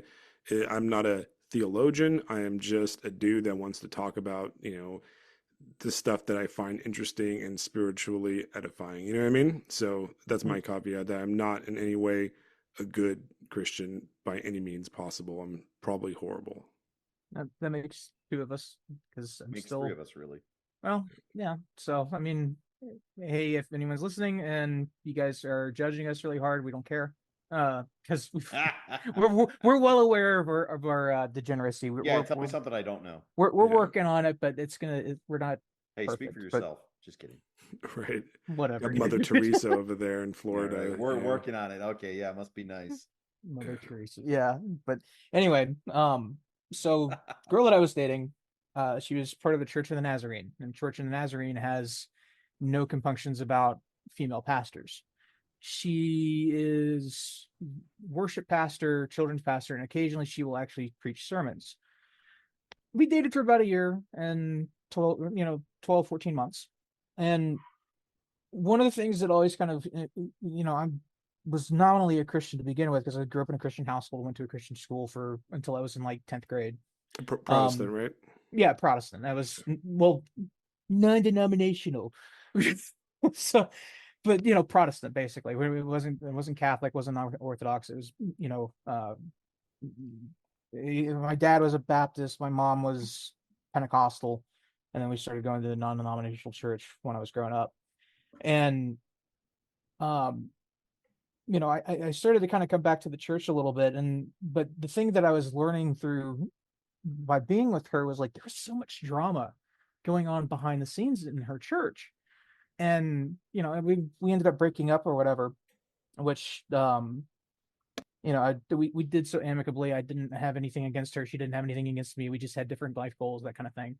So but it kind of set me on this path that I've been on for trying to learn more about because I wanted to go back to church. I wanted to go back to church, but I was like, the Nazarene church is not for me. I don't want to go back to a Protestant Pentecostal church. I'm not a Southern Baptist. I'm not Episcopalian or Lutheran or anything like that. I really want to, tap into the source. I don't want to go and keep, because the biggest thing that I think drives me nuts about Protestant churches is how they don't they try to do things like the world. They try to, you look at some of these mega churches, and I'm not even talking about the mega churches at this point. I'm talking about like just average churches. There are some that are really good about sticking to what the Bible actually says, what Jesus actually has taught, and being solid on their theology. But there's a lot of them that are like, making exceptions for things, like you said, even Paul talks about it, that a woman is not supposed to be leading a congregation, and that's kind of what the Nazarene church doesn't do. And they make all sorts of arguments about it, whatever, but the ultimate fact is that that's not what the Bible actually says. And then when you start looking at all the other denominations and and Protestantism, there's so many, there's the people who affirm gay marriage. There's people who say that, I think I've heard some that said that sex before marriage isn't a sin. It's like, okay, well, if you're not actually going by the book, then what are you going by? Why are you interpreting it this way? And so there's that sense of, okay, well, the churches are changing themselves, and that's not what's supposed to be going on. And so I looked at, Roman Catholicism, and I'm like, Pope has made many statements that have, and of course you look back at the Great Schism and all that stuff, how much has changed in the 2 centuries since Christ departed from earth, and the church started to grow as a result of all that. And you see how much has changed in the Roman Catholic Church, and then you look at the Eastern Orthodox Church, and it's like they stay pretty solid on what they teach. There isn't a whole lot of deviation from it. I mean, you've had like the different what are they called? Patriarchs, and like the different like Yeah, and different like national churches basically. right. You've got these different, you've got Coptics and the Russian Orthodox Church, the Greek Orthodox Church, that kind of thing. And but they might have little differences in how they do things in the church themselves, but the teachings are pretty much the same as far as the dogmatic stuff. They leave a lot of the non-dogmatic stuff or whatever kind of open to interpretation.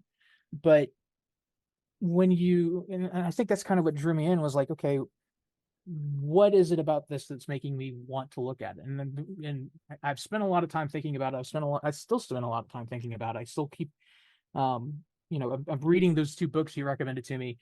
What is it? The Orthodox Way, the Orthodox Church, and those 2 introductions by, dang it, I gotta, who I'm talking about. Yeah, We've talked about it. And the thing that draws me to it is that there's a reason for everything that is taught. It isn't just anecdotes. It's not just this willy-nilly sort of this is just the way we do it because this is how we interpret this specific verse. No, there's 2,000 years of the church fathers talking about why we believe the way things that we do, and expanding on the things that we find in the Bible, and explaining why we believe the things that we are supposed to believe, and the way we do things. And it's like, okay, I want substance with my beliefs. I don't want to just go to church and feel good. I don't want to go there because ultimately, when you go there and you're sitting in a Protestant church, you're sitting there and you're doing the worship thing or whatever. It's not really worship. It's more of a feeling. It's not it's a feeling that you get for what you're around. It's not so much, the feeling that you get being in God's presence. And I'm like, okay, I can see where where this is drawing me in, because I don't want something that makes me feel good. I want something that convicts me of what I'm falling short on and Right. demands that I change. The thing that I've always noticed, or that I've noticed with looking at the Orthodox Church, is that Orthodoxy demands that you change yourself to fit within the faith, whereas Protestantism says, "Come as you are and stay as you are." It Right. says all you have to do is believe that Christ was your savior and he rose again and died on the cross and all that stuff. And it's like, okay, well that's great, but what happens after that? Right. It's like, hey guys, come in, and now you're invited to the after party, and welcome to our church. And it's, you know, uh, it's like a Apple store with a Starbucks attached to it, and we're all friends, and this is just a social time for us to show off our expensive cars in the parking lot, you know? Right. And Uh, yeah, and this is from personal experience with some of the Protestant churches I've attended in my area out of invitations and interest, you know? yeah. And it's just this feeling of there's a superficiality to Protestantism, or at least the churches that I've been to, that on one hand they're all saying that they're there to worship God and to learn and to, perfect their faith, but then they go around the church talk gossiping about each other, which I'm going to be honest with you, that's just human nature. Right. It happens But in Orthodox churches too, you know? right, and that's understandable. That's just part of being human and being in a human institution. But like, if that's all there is to it, if you can't be, you know, if you can't go to your church father and ask him, hey, I need advice or I need guidance or something like that, and he's not able to give you that guidance, then what good is it? I mean, and you have other places, other sources that you can go to that isn't, these are saints that are talking about these things. These are, you know, that have spent their entire lives, well, maybe not their entire lives. I think, what is it, St. Paisios? He was Mhm. a radio operator in the Greek military when they had their civil war. And I was actually really surprised to learn all that stuff. But like, these are people that have walked that, a normal person's life and then chose to push all that away to draw closer to God. And it's like, that's a whole different kind of thing than Protestantism. And I was thinking about this when I was watching The Island last night. I was like, okay. And The Island, and for what it's worth, that movie was really good because, Right. and I know you had asked some questions because that you wanted to know what my thoughts were. What I found interesting about it was right off the bat was like, it doesn't spoon feed you anything. It doesn't spoon feed any kind of, there's no great exposition about stuff. It's all showing you what is happening in the story. And spoiler alert, um, the story starts off with the guy killing his captain because he's about to be killed by the Nazis. He's been captured and what have you. And then after he shoots him, he's struck with that realization that he's just killed someone, or he believes he's just killed someone.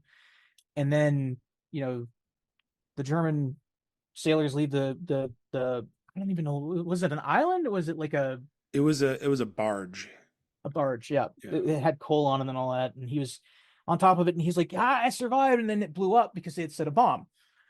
And and then of course he gets rescued by the Orthodox monks, and they had that time jump from 1942 to I think like 1970 something. Yeah, it was 75. Yeah, and you have that realization that he's been there for a long time, and he's very. I thought he was very offbeat. And I think it was Father Anatoly. Hmm. He's very offbeat. Like he's very humorous about things, but he's also deadly serious at times.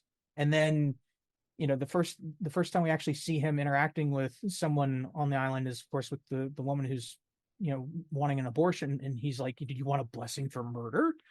Right. It was already ordained that you were going to have this kid. You're not going to, you may not get married, but you'll have this child to raise. And then he you know comforts her a little bit, and then is like, get off the island, blah, blah, blah.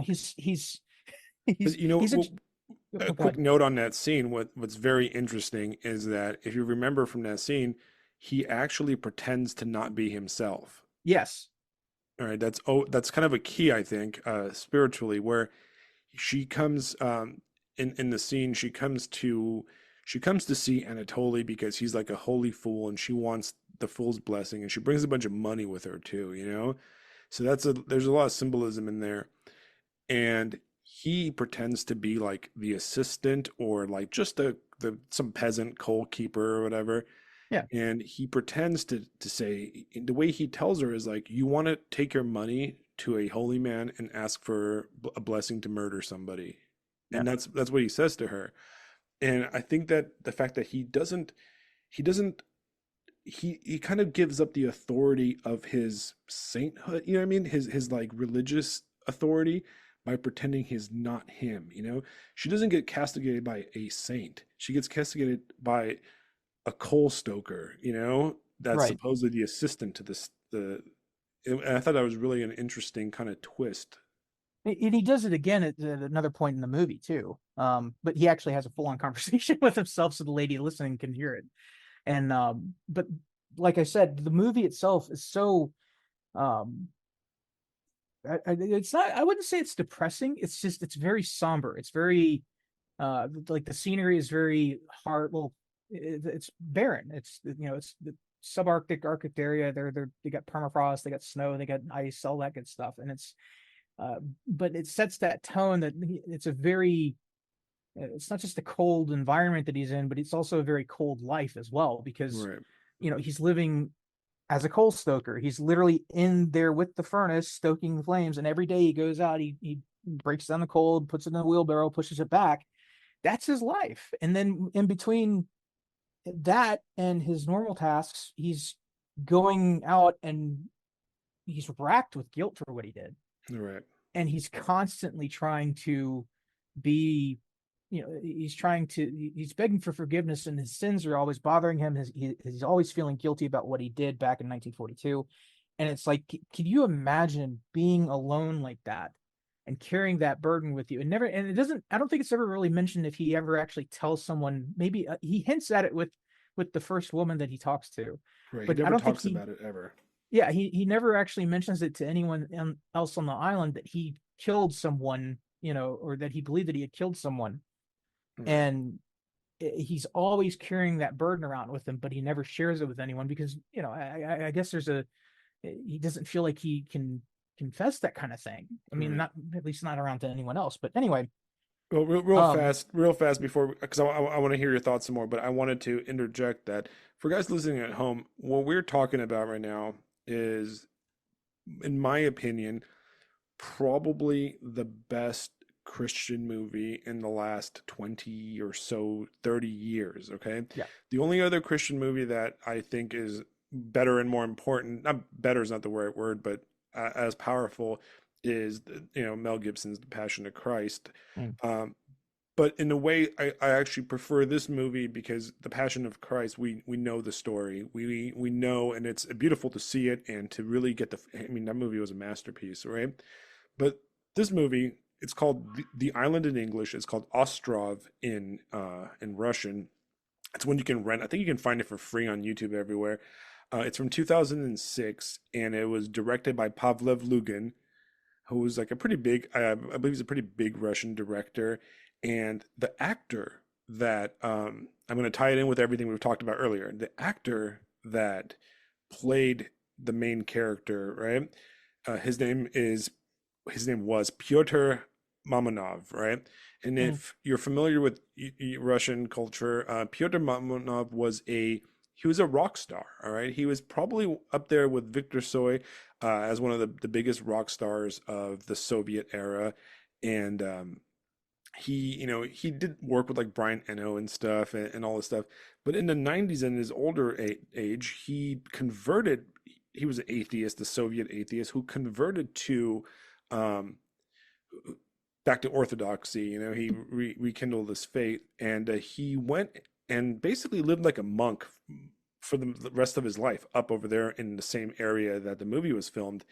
And the director Pavel Lugin, when they wrote this movie, they insisted that he be the main character, and they went and filmed it, and it was filmed actually in the Karelia region. And if you're familiar, if you can imagine a map of Russia, it's the very west where the White Sea is. It's overlooking Finland, so it's a very west. When mm. you think of like when you see the stills from the movie, you might think like Siberia somewhere. No, it's actually in the very west of Russia, basically in the White Sea in the Karelia region. And there's some really very interesting things about the movie. It was filmed pretty fast on a pretty low budget, and it was the area where the movie was filmed was where a Soviet prison for dissidents was. And there was, if you read the stuff, the directors, there's cemeteries for thousands of people that were killed by the communists in that area, and there's a really cool anecdotal thing is that they were worried that they were not going to be able to beat the snow, like because they were filming it in the fall, and they had, it's going to get too cold to be out here. It's going to get too cold. It's like, subarctic. It's going to be freezing, and all the weather reports said it's going to snow. It's going to snow. It's going to, we're going to have to leave because it's going to become all the boats are going to freeze, and then we won't be able to get the camera equipments and stuff out there. And it did not snow for the entire time, the entire filming of the movie. And the only time it started to snow was in the last scene they shot, which was the scene with the exorcism. Yeah, I remember Which, that. when you see that, in when the demon or whatever leaves the girl, it started to snow, and that was a one take thing, and it started to snow during that. You know what I mean? It was like, That's and it's a freaking amazing thing. You know what I mean? If the yeah. story's true. But for listeners, what the movie is about, because I want to talk about it more because it's such a great Mm. movie. I recommend this movie to everybody that's interested in Christianity, right? Because I think that it approaches Christianity from an angle that is not often approached in the West. Okay. And the reason I say that is because a lot of times, when you look at, Protestant Christianity, you see very Hallmark Channel kind of movies and that type of stuff, or a lot of cringe type shit. Hmm. Um, the Roman Catholics, their right wing Christian symbolism tends to be very medieval crusader type stuff. That's the symbology, the symbolism that they use a lot, which is not very current to the modern representation of what the Roman Catholic Church is. Matter of fact, I believe if most of the archbishops and stuff in the Roman Catholic Church would frown upon the right wing trad cath like symbolism of crusades and that kind of stuff.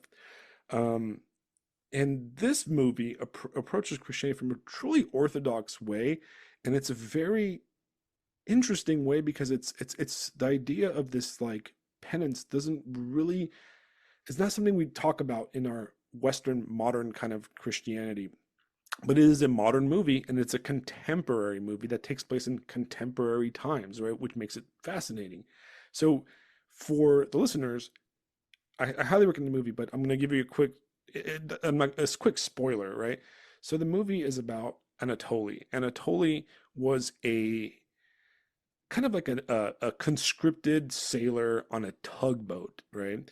And on this tugboat, there was two people, him and an officer. And the officer's name was, I think, Anatoly. No, Anatoly was the main character. Tikon. Tikhon. Tikhon was like the officer. He was like a young lieutenant. And they're in a tugboat, and they're basically pulling a giant tug of coal, and it's military equipment basically in the White Sea somewhere. And a German, a Nazi ship rolls up on them, and obviously they're on a tugboat, man. There's an enlisted guy and an officer, and that's all there is, right? They capture them, and the Nazi officer basically tells, he sees Anatoly. He's a coward. They find him hiding, underneath like the coal. He's just a coward. Meanwhile, his officer buddy's like standing up. He's like, let me have a cigarette. He's kind of rebelling against the Nazis, right? His captors. So the Nazis, being sadistic fucks in the movie, what they do is they tell Anatoly, "We'll let you live if you shoot your officer," right? So they give him a pistol with one bullet in it, and he does. He shoots his officer. He shoots the captain of the tugboat, and the guy falls overboard. He got shot, falls overboard, and then the Nazis let him live, but they actually blow up the tugboat anyways, and he washes ashore onto this very remote Orthodox monastery, and then he spends his entire life living there as a monk. He's kind of an unofficial monk, right? And his entire life is basically just penance, right? He is racked by guilt. um, and I found that interesting. I found that the choice of crime to be interesting, right? Because when you think about it, in a Western movie, the crime would have not. His sin is really cowardice, right? Yeah. It's not so much murder that's the biting problem, right? It's the Right. fact it's like the betrayal, and it's very biblical when you think about it, because it makes you think of, the Passion of Christ, where he was, twice denied, and his own, the most the most biting things of that story in the Bible is how the people that were true believers denied Christ, out of cowardice for their own lives, and that's what you had here. You had this denial of your fellow man and stuff for your own safety is what he did, right? So it's almost worse than murder in a way, right? Mhm. uh and he spends, the movie fast forwards to 1975, so now we're in the 70s, but he's never left, and his every day is just him living a life of penance, constantly, praying the prayer, you know and all he's doing is he keeps on going to where, like, the remnants of the barge are, and he's like praying for the soul of Tikhon, who he killed. He's just begging God for, intercession on his behalf. And he kind of becomes something that's kind of an orthodox concept of the holy fool, where he's Mhm. just there. He's just kind of this kind of crazy guy that just does whatever, and he acts like a fool inside the monastery, where he prays in the wrong direction, and he's kind of like he's showing the the faults of, the other monks through his like ridiculousness, and there's this beautiful scene and I think it's so great, where the the prior of the monastery goes to live with him because his house Yeah. burnt down, and he's like, oh, I'm gonna live like a hermit, just like you, and he's like gonna be this like, I'm gonna live like, uh like a desert father out here in your crazy coal house. And he comes there and he's got his fancy blanket and his fancy boots and stuff, and in the middle of the night, he wakes up and he what's his name is just Anatoly's just like, oh my God, you've He's got devils inside your boots, and he throws his boots in the fire, and he like, you know, throws his blanket in the fire. He's like, I'm just trying to save you, and they almost die because they're about to asphyxiate on smoke, and they come out, and the head monk realizes that, like, oh my God, I'm crying about boots and a blanket, like I have completely missed the point, you yeah. know it's such a powerful moment, um and of course, the end of the movie is so interesting, because an admiral comes to this faraway monastery, and he brings his daughter with him, and his daughter is messed up, like she's demonically possessed, right? They don't Mhm. say it. Honestly, out of every movie I've seen that even touches on demonic possession, I think this is the best and scariest demonic possession on film. All right, Yeah. because it's so simple, because she's cute as a demon possessed BPD girl. You know what I mean? It's like, you're like, oh, she's just acting quirky and weird, and then but then you realize that, oh no, this is dark. This is dark, And this admiral, this atheist, this Soviet admiral, brings his daughter to this faraway place, all the way in Karelia, on the freaking White Sea, at his last hope to try to cure his young daughter. She's like a 20-year-old or something like that. And he goes to talk to him, and Anatoly immediately notices that the admiral is actually Tikhon, that he never died, you know? And then he takes his daughter out to the island where everything happened, like he takes him to where he supposedly killed Tikhon, right? Right. And he begs for God to cure her, to, fix the demon in her, and it is one of the craziest scenes. If you anybody listening, if you just watch this scene, it's such a like a it's such a simple yet exceptionally powerful scene of just scary demonic possession, and it's all done. The acting is fantastic. That female actress was great in it. And it starts to snow, and she's cured, and he goes back, and he begs forgiveness from Tikhon, and Tikhon tells him, I've forgiven you already, long time ago. I've forgiven you for being a coward, and you did what you did, and Anatoly doesn't, like, he just goes, and the next day he dies. Mhm. You know what I mean? And it's such freaking, you're like, and it Hmm. makes you think that like, I think that the key of the movie is that, you know, if there's no penance, there's no peace, right? If there's no suffering, there's no love. And, you know, if there's no cross to bear, right, there's no heaven at all, you know? And, you know, we look at the world and why we even bother with religious stuff or the spiritual is that like we don't live for stuff. We're not alive on this earth to, you know, eat, sleep, you know, to gain things, to buy things, to dominate other people, you know. We are here, and the most beautiful parts of humanity are that, you know, we endure the world, you know, and that we love and we hope. And that's kind of what I find like beautiful in this movie and in the Orthodox faith. And I'm not saying that it doesn't exist in other denominations, but I feel like the focus of this kind of stuff is what I find exceptionally attractive. This small, out of the way place where we're not focused on political or ideological kind of stuff. We're just focused on interactions between people and our own spiritual growth, you know? Yep. It's Yeah, that. Oh, go ahead, Pista. sorry, it's hearing the description of the movie, and then I was reading a little bit about it while you guys were talking. I haven't seen it yet, but it reminds me of a story I did last week in class. Um, Leo Tolstoy's God knows the or God sees the truth but waits, and it's an incredibly similar story. Do you guys know it? I'm No. familiar with it, yeah.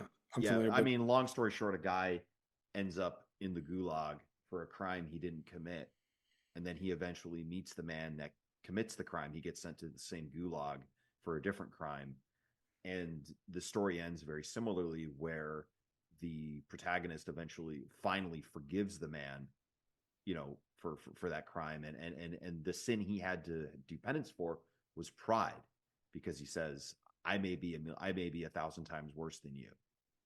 And then that's the moment where his heart is lifted and he feels, you know, he feels whole for the first time in his life, and then he dies a week later in the gulag. right. And It's almost. it's a freaking incredible story. Very Russian in that he goes to the gulag for something he didn't commit, you know. It's But almost like but it's there's a. bigger problems. There were bigger Yeah. problems in that guy's life than being Yeah. sent to the gulag. Right. But it's like it's almost like a kind of a parable, almost like a Yeah, retelling of the same kind of story where, yeah, you know, exactly. but kind of getting back to the point of we were talking about with the movie. That's kind of the draw of Orthodox to me, Yeah, of Eastern Orthodoxy in particular, is because you look at how the Protestant churches are. Some in most cases, it puts an emphasis on the social aspect of it. It puts an emphasis on feeling good and, I want to say checking a box. If that is the essence of your relationship with God and with Jesus and with, your journey on faith, is it really faith?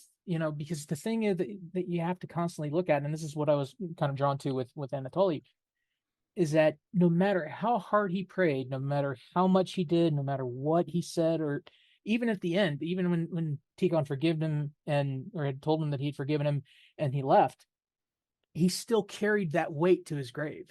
And he, like, even as he was getting into the casket, he was basically saying, my sins are oppressing me. And it's like, we realize just how imperfect we are. And I think what was it? Me and Griddle Cakes were talking about this morning. Um, Griddle Cakes, if you're listening, hey, bud, I'm talking about you. shout Oh. out to the Griddle Cave. um, we were talking about it, and I think he said something like, let me see if I can actually look up the message real quick, and it'll take me about a second. Because I actually mentioned the movie to him. Uh, he was talking about many people would say Lord, Lord, but wouldn't enter the kingdom. The requirement is that you give up your idols and put your efforts into acting as they commanded. And we talked about it, about how it, for some people their journey in faith isn't going to be the same as like St. Paisios or Anatoly or any of those people. We live in the world, but we're not called to be of the world. We're supposed to be in it, but our journeys are not going to be the exact same for everybody.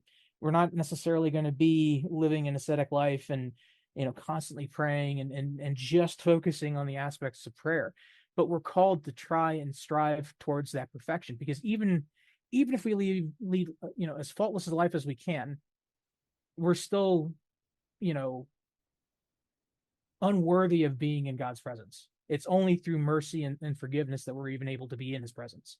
And so, and a lot of, it feels like a lot of churches, sometimes they kind of shy away from that because they want to say, well, God will accept you as you are. And it's like, well, if there's not, he might accept you as you are, but there's a call to change too.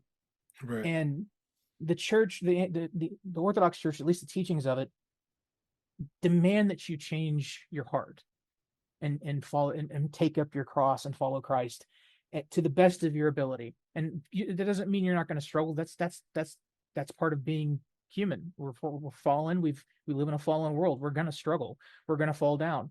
But it's getting up and continuing to try that matters. And that's really I think the point of that movie too, is saying, you can commit the worst crimes imaginable, but if you're living in that desire to you know be forgiven and seek that forgiveness and seek that mercy, then it's I'm kind of losing my train of thought here, but it gave me a lot to think about, and it kind of related into what I've been evaluating for myself with the Orthodox Church. I mean, there's two Orthodox churches where I live, and I've yet to go to them because I'm gonna be honest with you, I'm kind of scared Well, because it's yeah. so when I decided to return to church after many years of atheism, I looked around where I lived, and this is back in California, and I found a Greek Orthodox church that was very close to me, and I kept on seeing it, and I was like, maybe I should go. And I went online, and I went to the little contact thing, and I sent an email to the father, and his name was Father Constantine.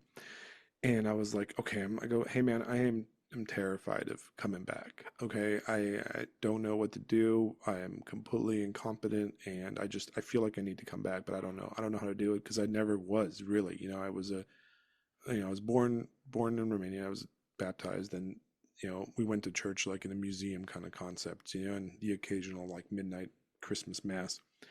And he got back to me, and for some reason, I immediately pictured him to be like this wizard, this grand wizard kind of guy, like your stereotypical like Orthodox like patriarch looking guy.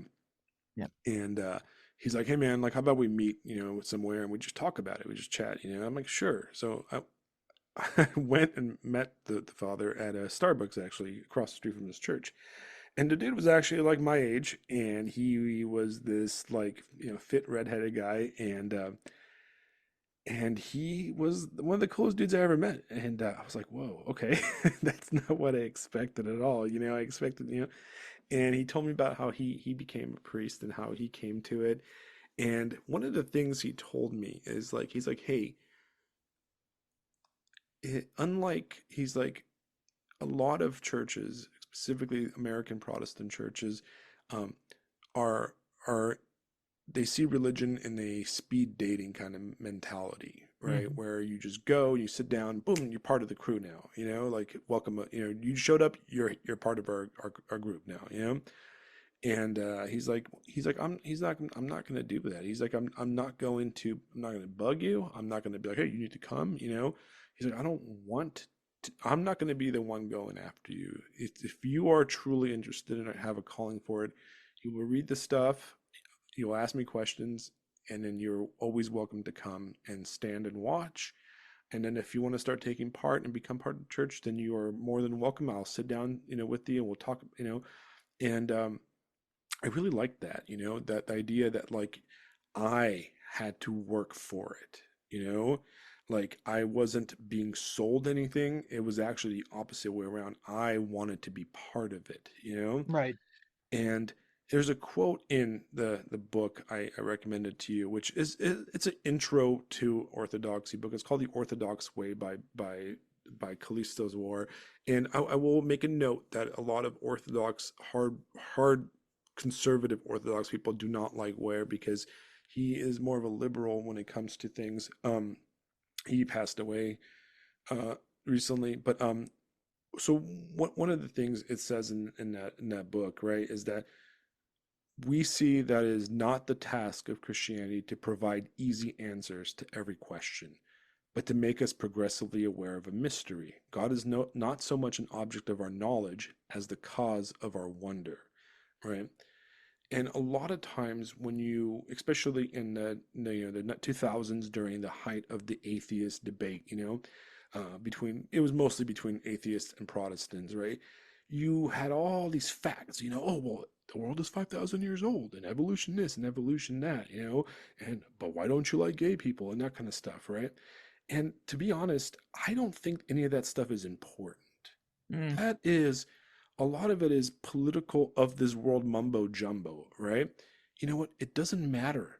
It doesn't matter to my faith or to my own spiritual development if the world is 5,000 years old or an infinite amount of years old. It has no bearing on my day-to-day spiritual development. You know what I mean? Yep. I don't care if you're a homosexual. If that is the topic of a conversation we are having at church, right? We're talking about politics and behavior, right? That's not something that is going to affect me because I am not a homosexual. You know what I mean? Right. And even though you're a homosexual, I still love you, because that's between you and God, not between me and God. Um, so that's one of the things that I feel like the way I returned to this, I'm a believer. If you ever read Mere Christianity by C.S. Lewis, right? Yep. It's one of the The old best. classic. It is an old classic of Really Christian is. apologetics, right? Yeah. And it's in its intro level to garden variety Christianity, right? It's that it is what it is. And I've had a friend of mine that listens to this podcast. He poo-pooed at me, what's up, bro, about this, right? And yes, you're right, man. You're right that it is intro level to Christianity. But in it, he says some. Lewis says something really interesting, which is he describes the different denominations as a train station in England, and there's all these trains going in every direction, right?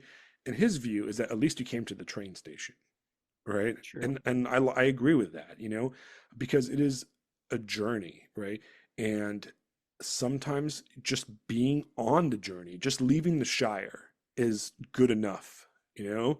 Um, and I think that, we can all get something from every one of the denominations, to a certain degree. And I don't like interdenominational battles. But like I said, I was born in Romania. I was baptized Orthodox, but I grew up pretty much an atheist, I guess. I grew up agnostic, right? We're never truly part of a church or anything like that, especially once we moved to the United States. And then I became a hard atheist in my middle school, high school, early college days. I was a hardcore atheist. I was a fan of Christopher Hitchens, and I always hated Sam Harris. By the way, I always found him a tool the entire time. But I was Richard Dawkins, Hitchens guy, and I did have a flirtation with Protestantism. I around that time where I was like, it was around the time my father passed away, and I was very mad at God, that like a great man, a good, kind man died horrible cancerous death at 46. And I was very angry about that. I was very mad at God. And I was like, how can I believe in this dumb shit? How could a God do this? And through like some happenstances in high school, I ended up going to a Protestant church, and there were some great people there, but it left me empty, and it almost made me more of an atheist than I was going in because there was no there was a lack of spirituality. Their focus was like community building and Christian camps and that type of thing instead of what I truly wanted, what I truly craved. And that pushed me kind of back into atheism after a while. And I stayed an atheist really until my trip to Afghanistan. And in my trip to Afghanistan, I didn't have a conversion moment or anything like that. But where my atheism fell apart in Afghanistan is that for the first time in my life, I witnessed true evil. And I'm not talking about, and remember, I went in there as a very liberal minded, very person who had very liberal ideas of, all cultures are equal, people do this, because of that kind of stuff, right? And I witnessed some stuff that was just, I could not explain away as just pure evil, like evil just for evil's sake. And I remember I was a medic and I got to deal with some horrendous stuff out there, especially when it comes to like children that were hurt by these monsters, and I I was shook. I guess that's the word for it. And it's not that I believed in God, is that I believed in evil. And from believing in evil, in a supernatural evil, and that was the only way I could explain to myself, I wanted, the world is dark. There's true evil out there. And it's not like, you know, uh, diversity, cultural misunderstanding. No, there's evil shit out there, And I did not witness good until the second my daughter was born. And when I saw her face, I was like, okay, there's good in the world too, you know? Mm.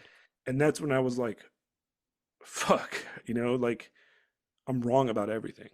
I need to read something, And the hardest thing about me or people like you, is that we're intellectual, right? Yeah. That we're smart.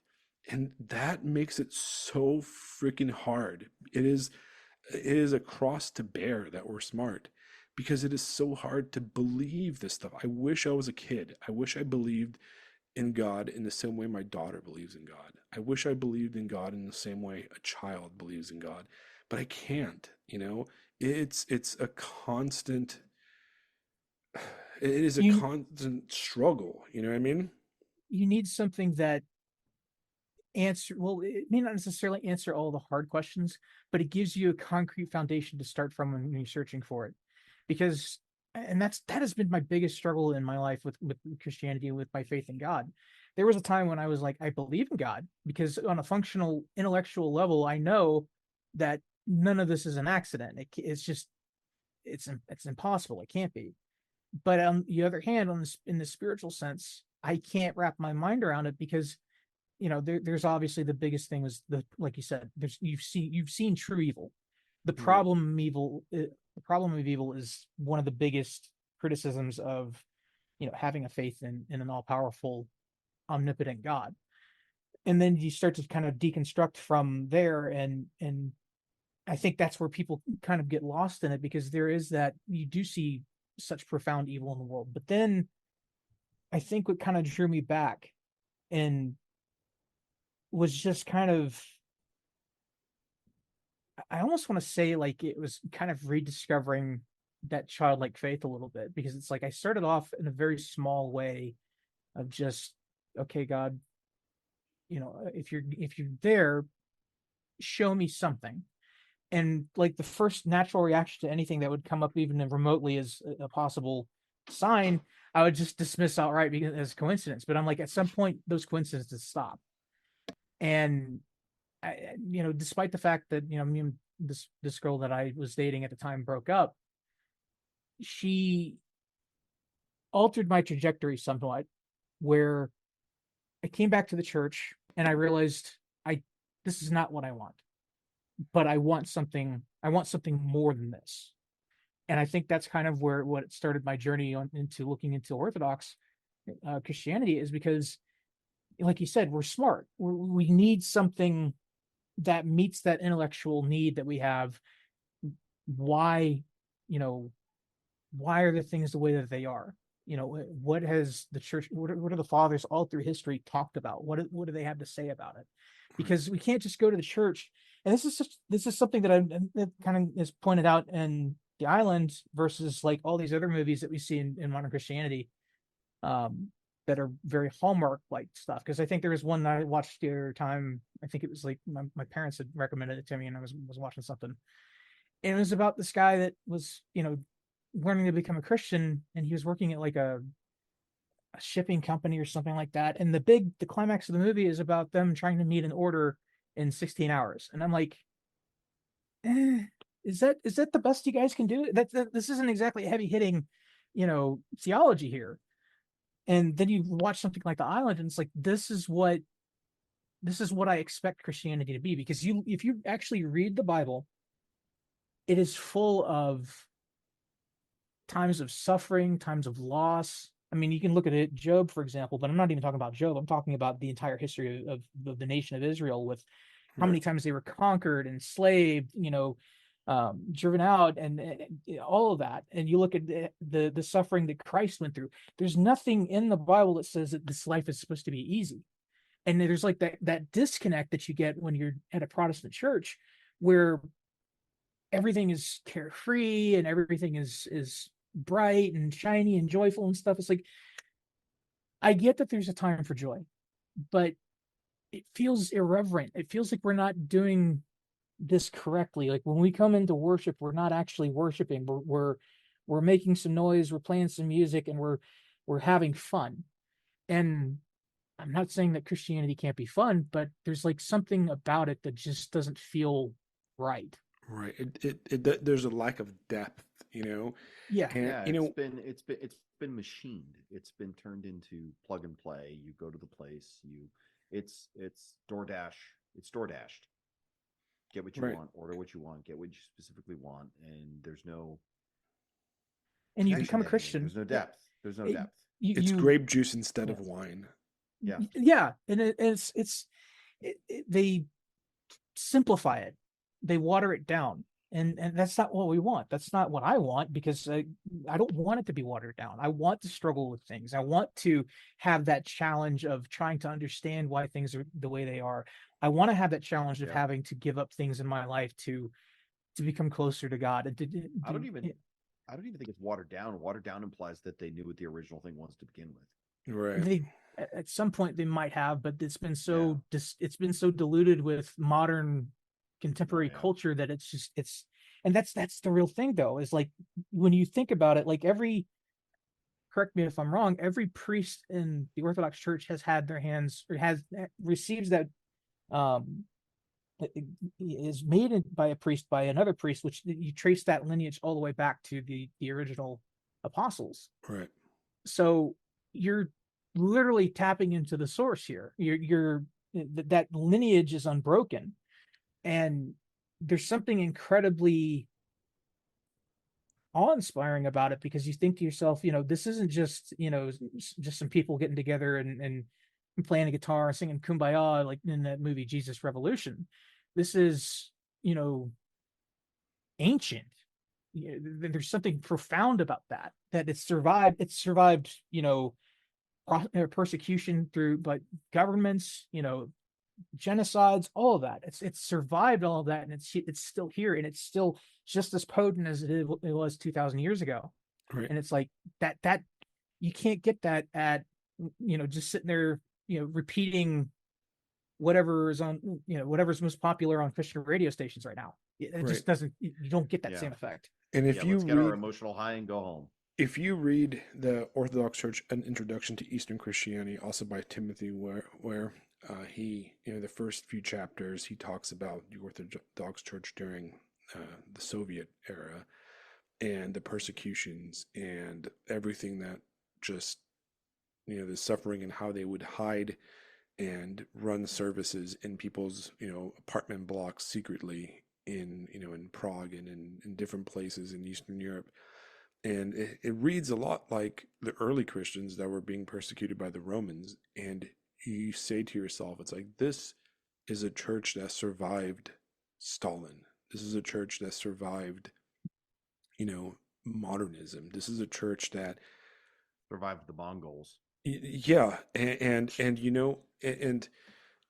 there's something there, right? There's something there that is missing in a lot of places. And ultimately, we talk a lot about like men today, what's going on with our boys, what's going on with our men, where are we, where's our, and we are the biggest thing, political stuff aside, all that stuff is nothing, is worthless, it's just ash in the wind, The real issue is that we are facing an existential crisis of just unhappiness and emptiness that so many of us face, and there's a hole in our soul somewhere, culturally and spiritually. I don't even know how to describe it, but and there's a yearning, I think, in so many people to fill that void. And I don't know, it's rough, and it's terrifying, because the closer you get to religion, you said it yourself, you're afraid to go. Yeah. We're afraid to go because we're fucked up. You know what I mean? Yeah. We're afraid of two different things, and I'll tell you what I'm afraid of, right? One, I know I'm fucked up and I'm terrified of that, right? The other thing I'm afraid of is I'm afraid of it being lame, right? Mm. I'm afraid of it being, of wanting something more, wanting that hole in my soul filled, but not getting it, and being disappointed. But that is, that's the wrong way to think about it. I've realized over the last few years, because in a way, it is going to be lame, because it's not about that place you're going to, right? It's about you. It's going to be lame if you let it be lame. It is a personal thing. You know what I mean? Yeah. The church, the congregation, the body is a tool. In the opening of that book, is the church gives us not a system, right, but a key, not a plan of God's city, but the means of entering it. All right. And then someone will lose his way because he has no plan, but all that he will see without a mediator. He will see it directly. It'll be real for him. While he who has studied only the plan risks remaining outside and not really finding anything. You know what I mean? So this is by Father Yorgos Florovsky. And he said that, and I think what he means by that is that guys like us, we tend to over intellectualize stuff. We tend to, you have X and it's a bunch of trad cats and ortho bros and stuff, and Protestants arguing back and forth about, well, the Pope did this and blah blah blah did this and stuff. And what are we talking about there? What are we talking? Would Anatoly care about any of that stuff? No, no, You, of course not. I mean, you know what I mean? you kind of see that in the movie. Like, he doesn't care. They're what is it? There was that scene at the very beginning of the movie where you have Father Philaret and Father Job, and like Father Job sneaks up on Philaret as he's doing a an icon, and it's like they can afford to talk about that kind of stuff because it's you snuck up on me and scared me, and he's like, oh, I'll put some hooves on and you can blah blah blah. It's like, bro, that's, I mean, that's not to say that that's not the part of their daily life and stuff, but like that there's a difference in how they carry themselves versus Anatoly. Right. There's that, you get that perception. I mean, even the Orthodox, like the priests that I've seen, and Philaret and Job both have this kind of like the beard, the facial hair, and all that stuff, and like Father Job has like really nice long hair. I was like, dude. That is actually my favorite character in the movie, Yeah, because he kind of represents the the hardcore intellectual Christian, the one that is very judgmental and this is serious stuff, bro. We're yeah. he's the guy that would be posting on X, like about treaties and stuff and that type of stuff, and he realized that he's wrong. He was wrong the whole time, and he's part of the iconic scene on the boat at the end. And Yeah. I that's why I saw myself a lot in that character.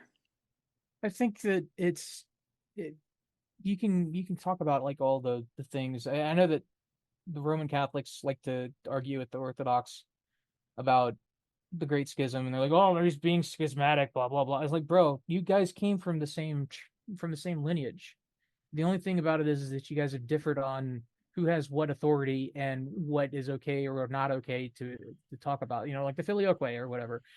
And it's like, did these things are, like you said, it's politics of behavior. If you cut away all of that crap and you just focus on what you're actually trying to believe and trying to strive towards, and the kind of relationship you're trying to have with God, none of that shit matters. Right. And it's that And I think that's really the thing that I've been looking for is the church isn't the end all be all of it. It's a method in which you how you get there. And if the church is constantly distracted by politics or by social commentary or dogmatic arguments about things that have no impact on your faith, you're getting distracted from the purpose of even being there in the first place. Right, You're absolutely.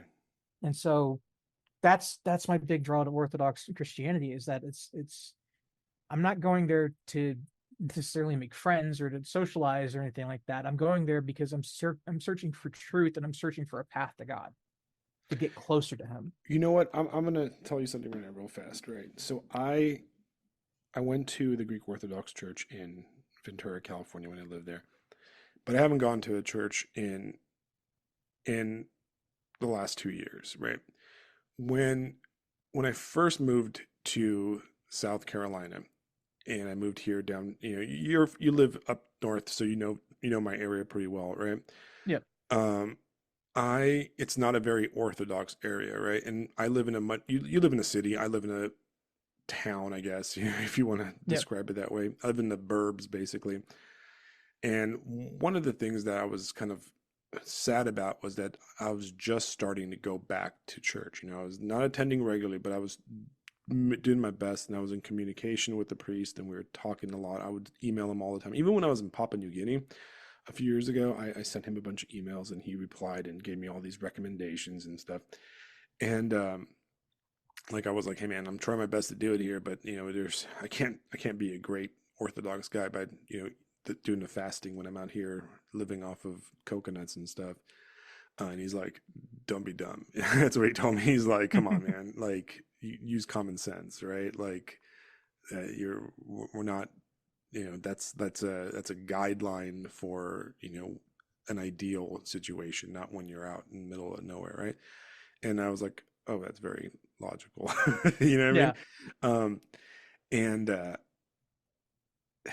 so when I moved here, I was kind of distraught because I kind of lost that, right? And my wife is a photographer. She's a commercial photographer. She does a lot of like businesses. She does like the marketing for all that kind of stuff. That's what her main focus in photography is.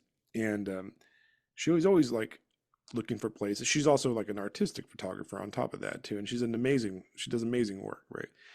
Almost like half the businesses around here like use her as for their like their pictures and stuff. But we were driving, kind of exploring our area, and we're on the side of the road, and South Carolina is beautiful. It's a gorgeous place, right? And she's like, "Oh, pull over here. This looks like it's like a little meadow in between like the Spanish moss trees and stuff, you know." Yeah. And we pulled over. We pulled over in this kind of side of the road. You know how South Carolina is, just random side of the road forest, right? Yeah. And she's like, I want to take a picture of this place. The sun is shining through the Spanish moss. It looks amazing. She pulled out her camera, and I I look in the meadow, and there's a Orthodox cross in the meadow. And I was like, what the fuck, right? This is weird, right? And I walk towards it. I'm like, no, it's got to be some kind of weird, like local thing that they have here, right? And I look over here and it says future site of so and so Orthodox Church. And I'm like, no, no, you know? Yeah. That's so crazy because we were just having a conversation about how we were disappointed that there wasn't an Orthodox church in this area, right? And here I am. It was just one of those things where it's like a simple miracle, basically, right? Like Yeah. it was off the side of the road. You couldn't even see it from the road. And we just randomly stopped to take pictures of this sun coming through the trees. 2 days later, I am buying my house, right? And part of buying a house, you have to sign a bunch of stuff with the lawyer and everything. So I go to the legal office, and I am sitting there. The secretary or the whatever brings me in, and she's like, "Oh, so and so will be here in a minute. He's with a different client. Whatever." And I'm sitting in this guy's office, and he's got all these books on the wall. And immediately, what catches my eye is he has an icon wall. All right. Now this guy has a Southern name. His name was basically like General Lee. I remember his name. You know what I'm talking about? Like, there's Bubba not. McLee. It wasn't like he was like a Greek or like some Russian dude or anything like that, right? No, this guy was, you know, Dale Earnhardt. Colonel Basically. Sanders, right? Southern guy. There's Kurt nothing, Colonel Sanders. but he's got an icon like Nook with Orthodox icons, and he's got the Orthodox Bible, which, by the way, is a fantastic version of the Bible. If you ever are interested in it, I highly recommend the Orthodox Bible. The annotated one, it has some of the best insights on in its footnotes and stuff. Um, but anyways, uh, it's sitting there, and he's got the books I recommended to you next to it, and he's got a bunch of like Orthodox stuff, and I was like, whoa, okay, that's two in a row, man, right? That's two in a row. And he comes in, and the first thing I go, hey, before we start this, I noticed that you have these Orthodox icons. Your name is not like Anna Anacaucus, Splendicotopia or anything like that, So it's kind of out there. He's like, oh yeah, I'm part of the American Orthodox Church here. We have a mission church and that kind of stuff, and we have a great little community. And he's like, oh, you should come if you're interested, right? And I'm gonna admit, you guys, I never went. I never went. All right, it's been 2.5 years now that I've lived here, and I've never went. Right? I don't know. I don't know what it is. I'm incapable of doing it. I've made excuses to myself constantly, and I just haven't. I guess I'm a coward, right? And I think I'm gonna go this Sunday, man. I was kind of Nice. thinking about doing the same thing with one of the churches here because they're not super far away, but they're a pretty decent drive. But the problem with it is, and this is kind of the rub that I'm having right now. My truck's currently in the shop. I've I actually talked to the mechanic today, and he said, "Yeah, we gotta pull the engine apart and find out what's going on. We think it might be the camshaft and need some new lifters or something." I'm like, "How much is this going to cost me?" He's like, "It should be covered by a service contract, but on the off chance that it doesn't, the labor is going to cost about $500." I'm like, "Okay, go ahead and do it." So I don't know how that's going to work. Right? Isn't it kind of crazy that like shit happens right when you want to do something like that? Yeah, and I feel like that's kind of indicative that they're, you know, I, and this is so weird because there was a time when I would not say something like this because I wouldn't believe it. But like, there's those moments that you kind of think, well, maybe the devil's trying to keep me from it, Right. because, and then there's that feeling. Because see, the other Chevy's thing trying to about keep you from it, but see, that's the thing though.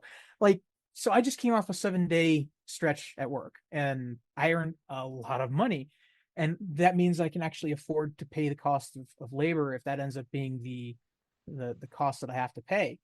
And I have another 7-day stretch lined up next week, which is going to suck. But at the other hand, it's kind of nice because I actually know I'm going to have some money left over to do with this stuff, and I'm going to be able to handle my bills.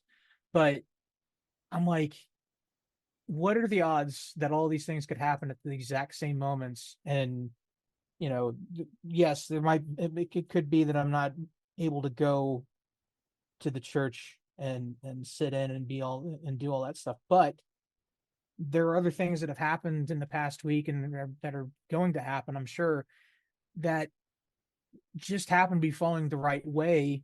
And I've actually become more cognizant of that as time has gone on. And it's like there's this eternal struggle that I have in my brain where I'm thinking to myself, you know, what are the odds of this actually happening? And then, it happens, and you're like, is it a coincidence? Because, like you said, we tend to over intellectualize things and Right. try to make excuses for stuff, and it's like it's a constant struggle to try and get your brain to stop thinking about it so much and just accept it for what it is. That it is a little miracle. You founded the future site of this church, and then you found the guy that is part of that. You know, Completely um, like on a fluke. You know what I mean? It was just, and, and I say it. I don't think I've ever told anybody this story because I felt like it was stupid if I told anybody this story. God Like, sees the truth but waits. yeah, yeah. And No, look, that's man, I make Because I know how excuses. much you guys love Tolstoy, especially Alex. Yeah, I'm more of a Dostoevsky guy, I know, but I know, I know. I'm just shitposting, brother. but I mean, come on, man. Like I sit here and I make excuses. You know what I mean? Yeah, we And all do. I will sit online and I will argue with people online about this kind of stuff. And then Sunday comes and I don't do it. Right. Yeah. You know, and it's like, why? Why am I? It's like, it's like my body's incapable of doing it. It's like I don't sleep in every day. I wake up at like 6 a.m. every day, but Sundays I'll wake up at 10. You know, and it's just what the what's going on? You know, like what?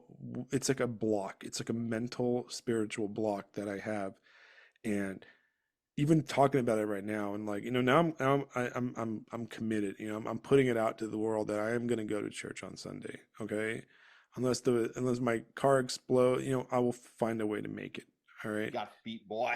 You got uh, feet, boy. I'm gonna Well, go, and you know what? Those don't work. You crawl there. I'm not gonna expect anything amazing. I'm not gonna expect just the heavens to open up and me to be welcomed by angels or anything like that. Yeah, just go check I'm it just out. gonna go, well, Check it and out. I I'm gonna go just as a eternal faithless sinner, it's I'm just gonna do it. This is my official. I'm not even gonna talk about it on the next podcast, okay? Because I don't want to be that guy. All right, I don't want to be the guy that's like, no, no, I don't want to Yeah, be no, a, no, no. a Yeah, Pharisee, man. yeah, Um, exactly. but because we're talking about this today, I'm gonna do it. I'm just gonna go. I'm gonna like. I feel like a step in the proper direction. I'm gonna send an email tomorrow to that church, and I'm gonna be like, "Hey, I want to come. You I, give me your address, please." I think I'm gonna do the same thing with the church that I've been looking at doing too, because even if I can't go this Sunday, it doesn't It's a mean that. step, Yeah, and it's opening a dialogue because it. I think that's really been the biggest thing is just doing, like you said, just getting up and doing it and actually trying to put an effort into do it, and you know because it is a struggle. It is I mean, you're trying to do the thing that you want to do, but you end up hating. Romans 7, what is it? Romans chapter 7, 15, verse 15, something like that. Paul says something like that. You know, I don't do what I want or what I want to do, but what I do, I hate, or something to that effect. right? Right, Um, but Being no, human is annoying. it right. is. It really is. It's a sickness, man. Yeah, right. I really want to do this. Nah, I don't want to do this. I'm gonna do it. right, and it's that's if I had a great sin of mine that would define me. I mean, yeah, okay, I got like lust, pride, I got all those, but the one I see the worst in myself is just this idleness, this ennui where I enjoy my stagnant comfort. I don't like to change. I don't like to challenge myself into doing stuff. I mean, even this podcast I started because my wife bought me a microphone. I was talking about it for years, and she's like, "Shut up! Here's a microphone. Record a podcast." I would have done it on my own. I never would have pushed myself to do it because that's my failure. Right. And I'm gonna do it. I'm gonna try. And I do. When it comes to talking about orthodoxy and stuff, I always want to thank Alexander Helene because he many long conversations with him over the years about that, and he's a very devout believer and a very intelligent believer, and having somebody like him who is intelligent and he is you know well read, and he's a great writer, and him kind of like talking me through it was a fantastic like thing that I'm thankful for the internet and my connections with people on the internet. um but yeah, I am gonna call it a night right now because it's getting way well close to 9 o'clock.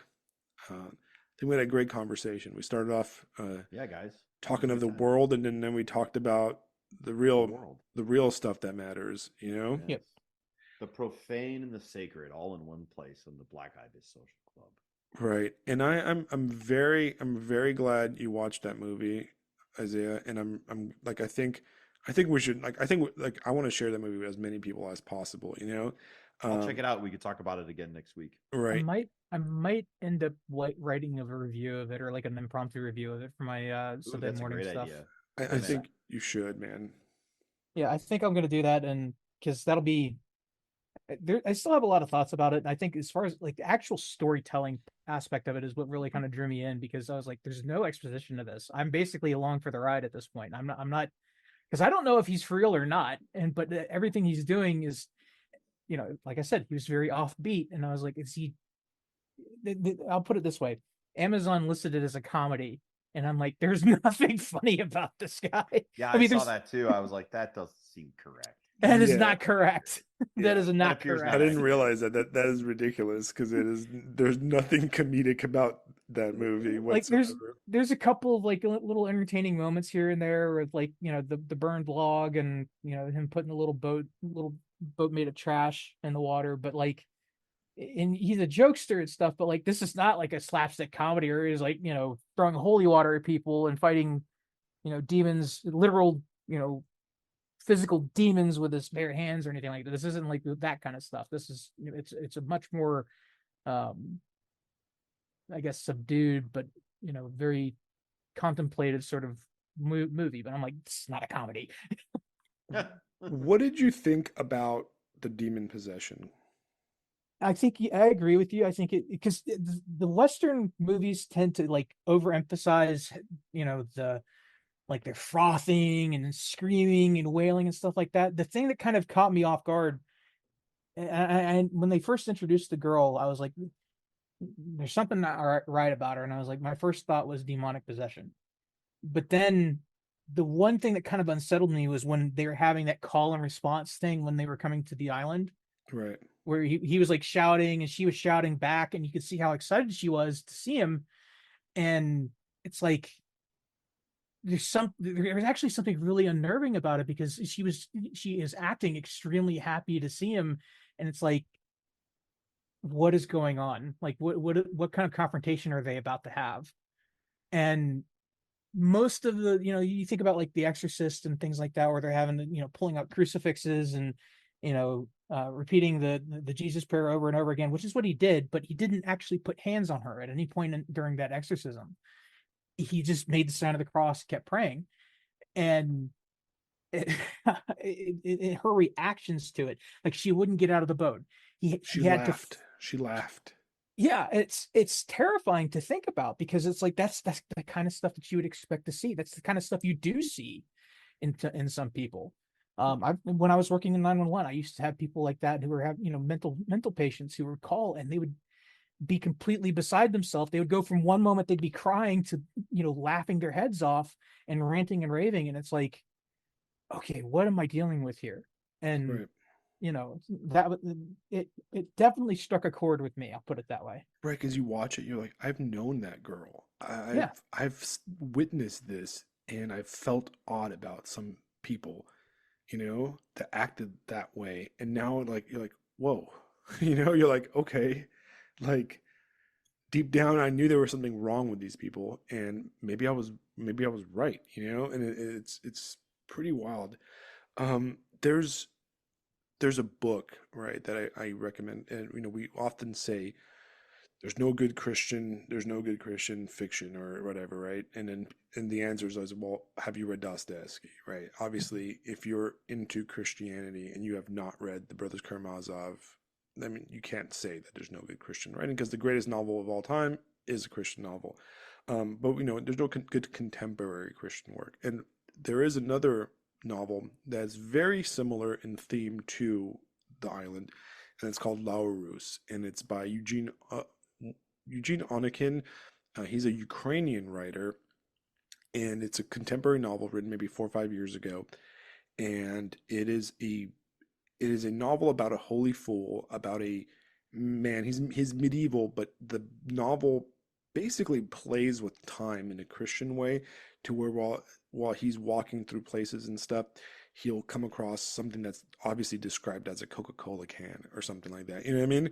right. It plays fast and loose with time and space and that kind of stuff. But the gist of the novel is that he basically had like he slept with a girl and got her pregnant, and she died in sin without marrying her, and he basically his through his actions he damned her, and he spends the rest of his life uh, in penance for this, in repentance for this, and he travels through monasteries and all over Russia, and he even goes down to like Serbia and stuff. He's just all over the medieval kind of world, and it's just this very fascinating book where it's very meta modern and contemporary, but it's very orthodox in its nature, and it's a really good book. It's a difficult book, but I do recommend that. And the other movie I want to recommend, and this is not an Orthodox movie at all. It's my favorite movie of all time.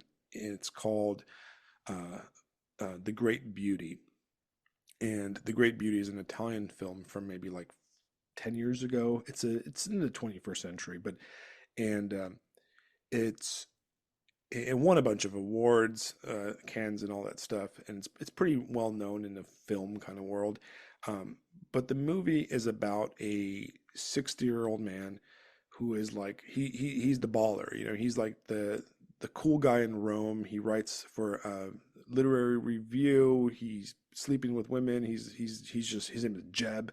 He's just this he's like this baller, and everybody loves him. He has this amazing like cultural life, and the movie starts off with him at his 60th birthday, and there's this great party going around him, and there's like dancers and like cages and stuff, and like all these people getting drunk and being lewd to each other, and but they're all rich and they have a lot of money, and they're on a rooftop in Rome overlooking like the Colosseum. It's just this beautiful like scene, and the movie just stops, and like it just everything just freezes, and then it goes into his face, and he's just like, I hate my life, like he has nothing. And he spends this whole movie kind of trying to find out what's missing, and the reason I bring it up is because one, it's a fantastic movie. I recommend everybody watch. But at one point, he is like at a garden party, and there's like an archbishop, or oh no, a cardinal, a Roman Catholic cardinal, and he's like yearning to ask these questions from this cardinal, and he goes up to this dude, and he's like, hey father, blah blah blah, and the guy blows him off. The guy is like, he would rather talk to the women about his like rabbit recipe and how he cooks like quail or something like that than actually answer like this existential question the main character is having.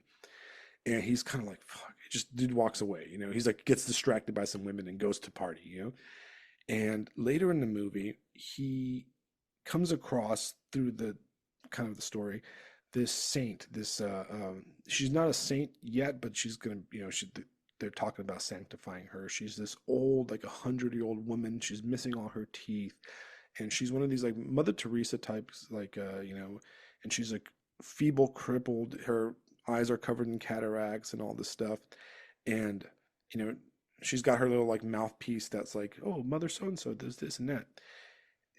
Either way, all this stuff happens, and there's this like awkward dinner scene where like all these like profiteers and stuff are trying to like invite her to all these places, and she kind of disappears, and later he's sitting on his balcony by himself, and she comes out, and she all of a sudden she's very lucid, well, she has all these birds, all these flamingos around her, right?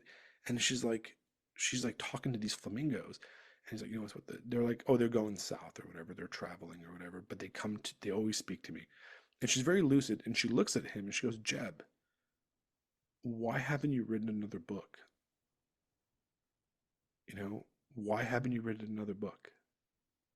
And that like unlocks the whole movie, like he realizes that like everything he's done has been superficial, and he hasn't truly followed what he was meant to do in life. You know what I mean? Right. And Yeah. it's just this like simple like scene that is like, you watch it and you're like, I tear up when I watch it because it's so perfect. Like, why didn't you go to church? You know what I mean? Yeah. Why didn't you? Like, why are you just waiting around? Why are you searching for answers instead of just doing, you know? And it's like this crazy, like, because he was over intellectualizing his plight. He was stuck in this existential walking around Rome and being a depressed mope and that kind of stuff. And really, like, it was always with him the whole time, and it's just a beautiful movie, and I highly recommend it to everybody. And I don't know why that movie always like, I can watch. I think I've watched it like 10 times since I discovered it, and I love every time I watch it, I get something new out of it. And it's called The Great Beauty by Paul Sorrentino. Um, but anyways, guys, thank you once again, Isaiah. You're always welcome to come on. And Fisto, Yeah, awesome. man. Thanks Great for chat all. as always. I look forward Intense every always. week to hearing about what awesome stuff you teach at school. No, Well, man. this week, like I said, Russia. Next week, next couple of weeks, we're going to do Animal Farm. So we're going to see how that goes. Did you decide? Remember the question I asked? Did you decide on who's the anarch? Crap. Remind me of the question again. Like out of all the animals, who would be Younger's anarch? Oh, not yet, not yet. I'm still voting for the cat, but I if there mean, was the a cat's kind of obvious, but I'll yeah, let you know. You know what? Even better, I'll see what the kids say. okay, that's a good idea, right? Yeah. Hey guys, so we're gonna discuss the anarch real quick. Bonus points if you figure out who it is. Who it is in the book, right? The dog. Uh, No, not anarchist. The anarch. the Very anarch. different. So let's go on a side quest about Junger for a bit. Okay, yeah, 7 hours later. Oh no, I had to No, say it. Yeah, this is Cyberpunk definitely a lot and of fun. younger. It's the two things that pop up every week. right. But Nice. yeah, so I'm looking forward. Yeah, I'll let you know, I man. want people's opinions. Like, who is the anarch in Animal Farm? The cat is the obvious one. I think if there was like a raven or a crow, it would be the obvious one because I think that the raven is more symbolic of what I just can't wait to terrify the children of communism right and you socialism should. and just make them be like welcome to free helicopter rides 101. I read that book on the bus. I think it was 10th grade when Yeah, it'll it be was great. given to I me, can't wait. and I read it on the bus home. I started reading it, and then I sat on the bus, and I got home, and I just Yeah, it's a finished it. quick one. It's a Yeah, quick little guy. it's a great little book. Yeah. Yeah, man. All right. All right, guys. Good night. Yep. I will quote. Well, first of all, if you are a listener and you've enjoyed our conversation, please like, share, subscribe. All right. Like always, we've got great stuff coming up every week. I think our episodes just get better and better and better, and that's not saying anything bad about our past episodes because they're all great and every guest is great. Um, Next week we have the return of Noah Reimer, who's returned to Substakistan, and we're going to talk a lot about literature on that one. We're talking about criticism and cultural criticism, and he's got a lot of interesting things to say.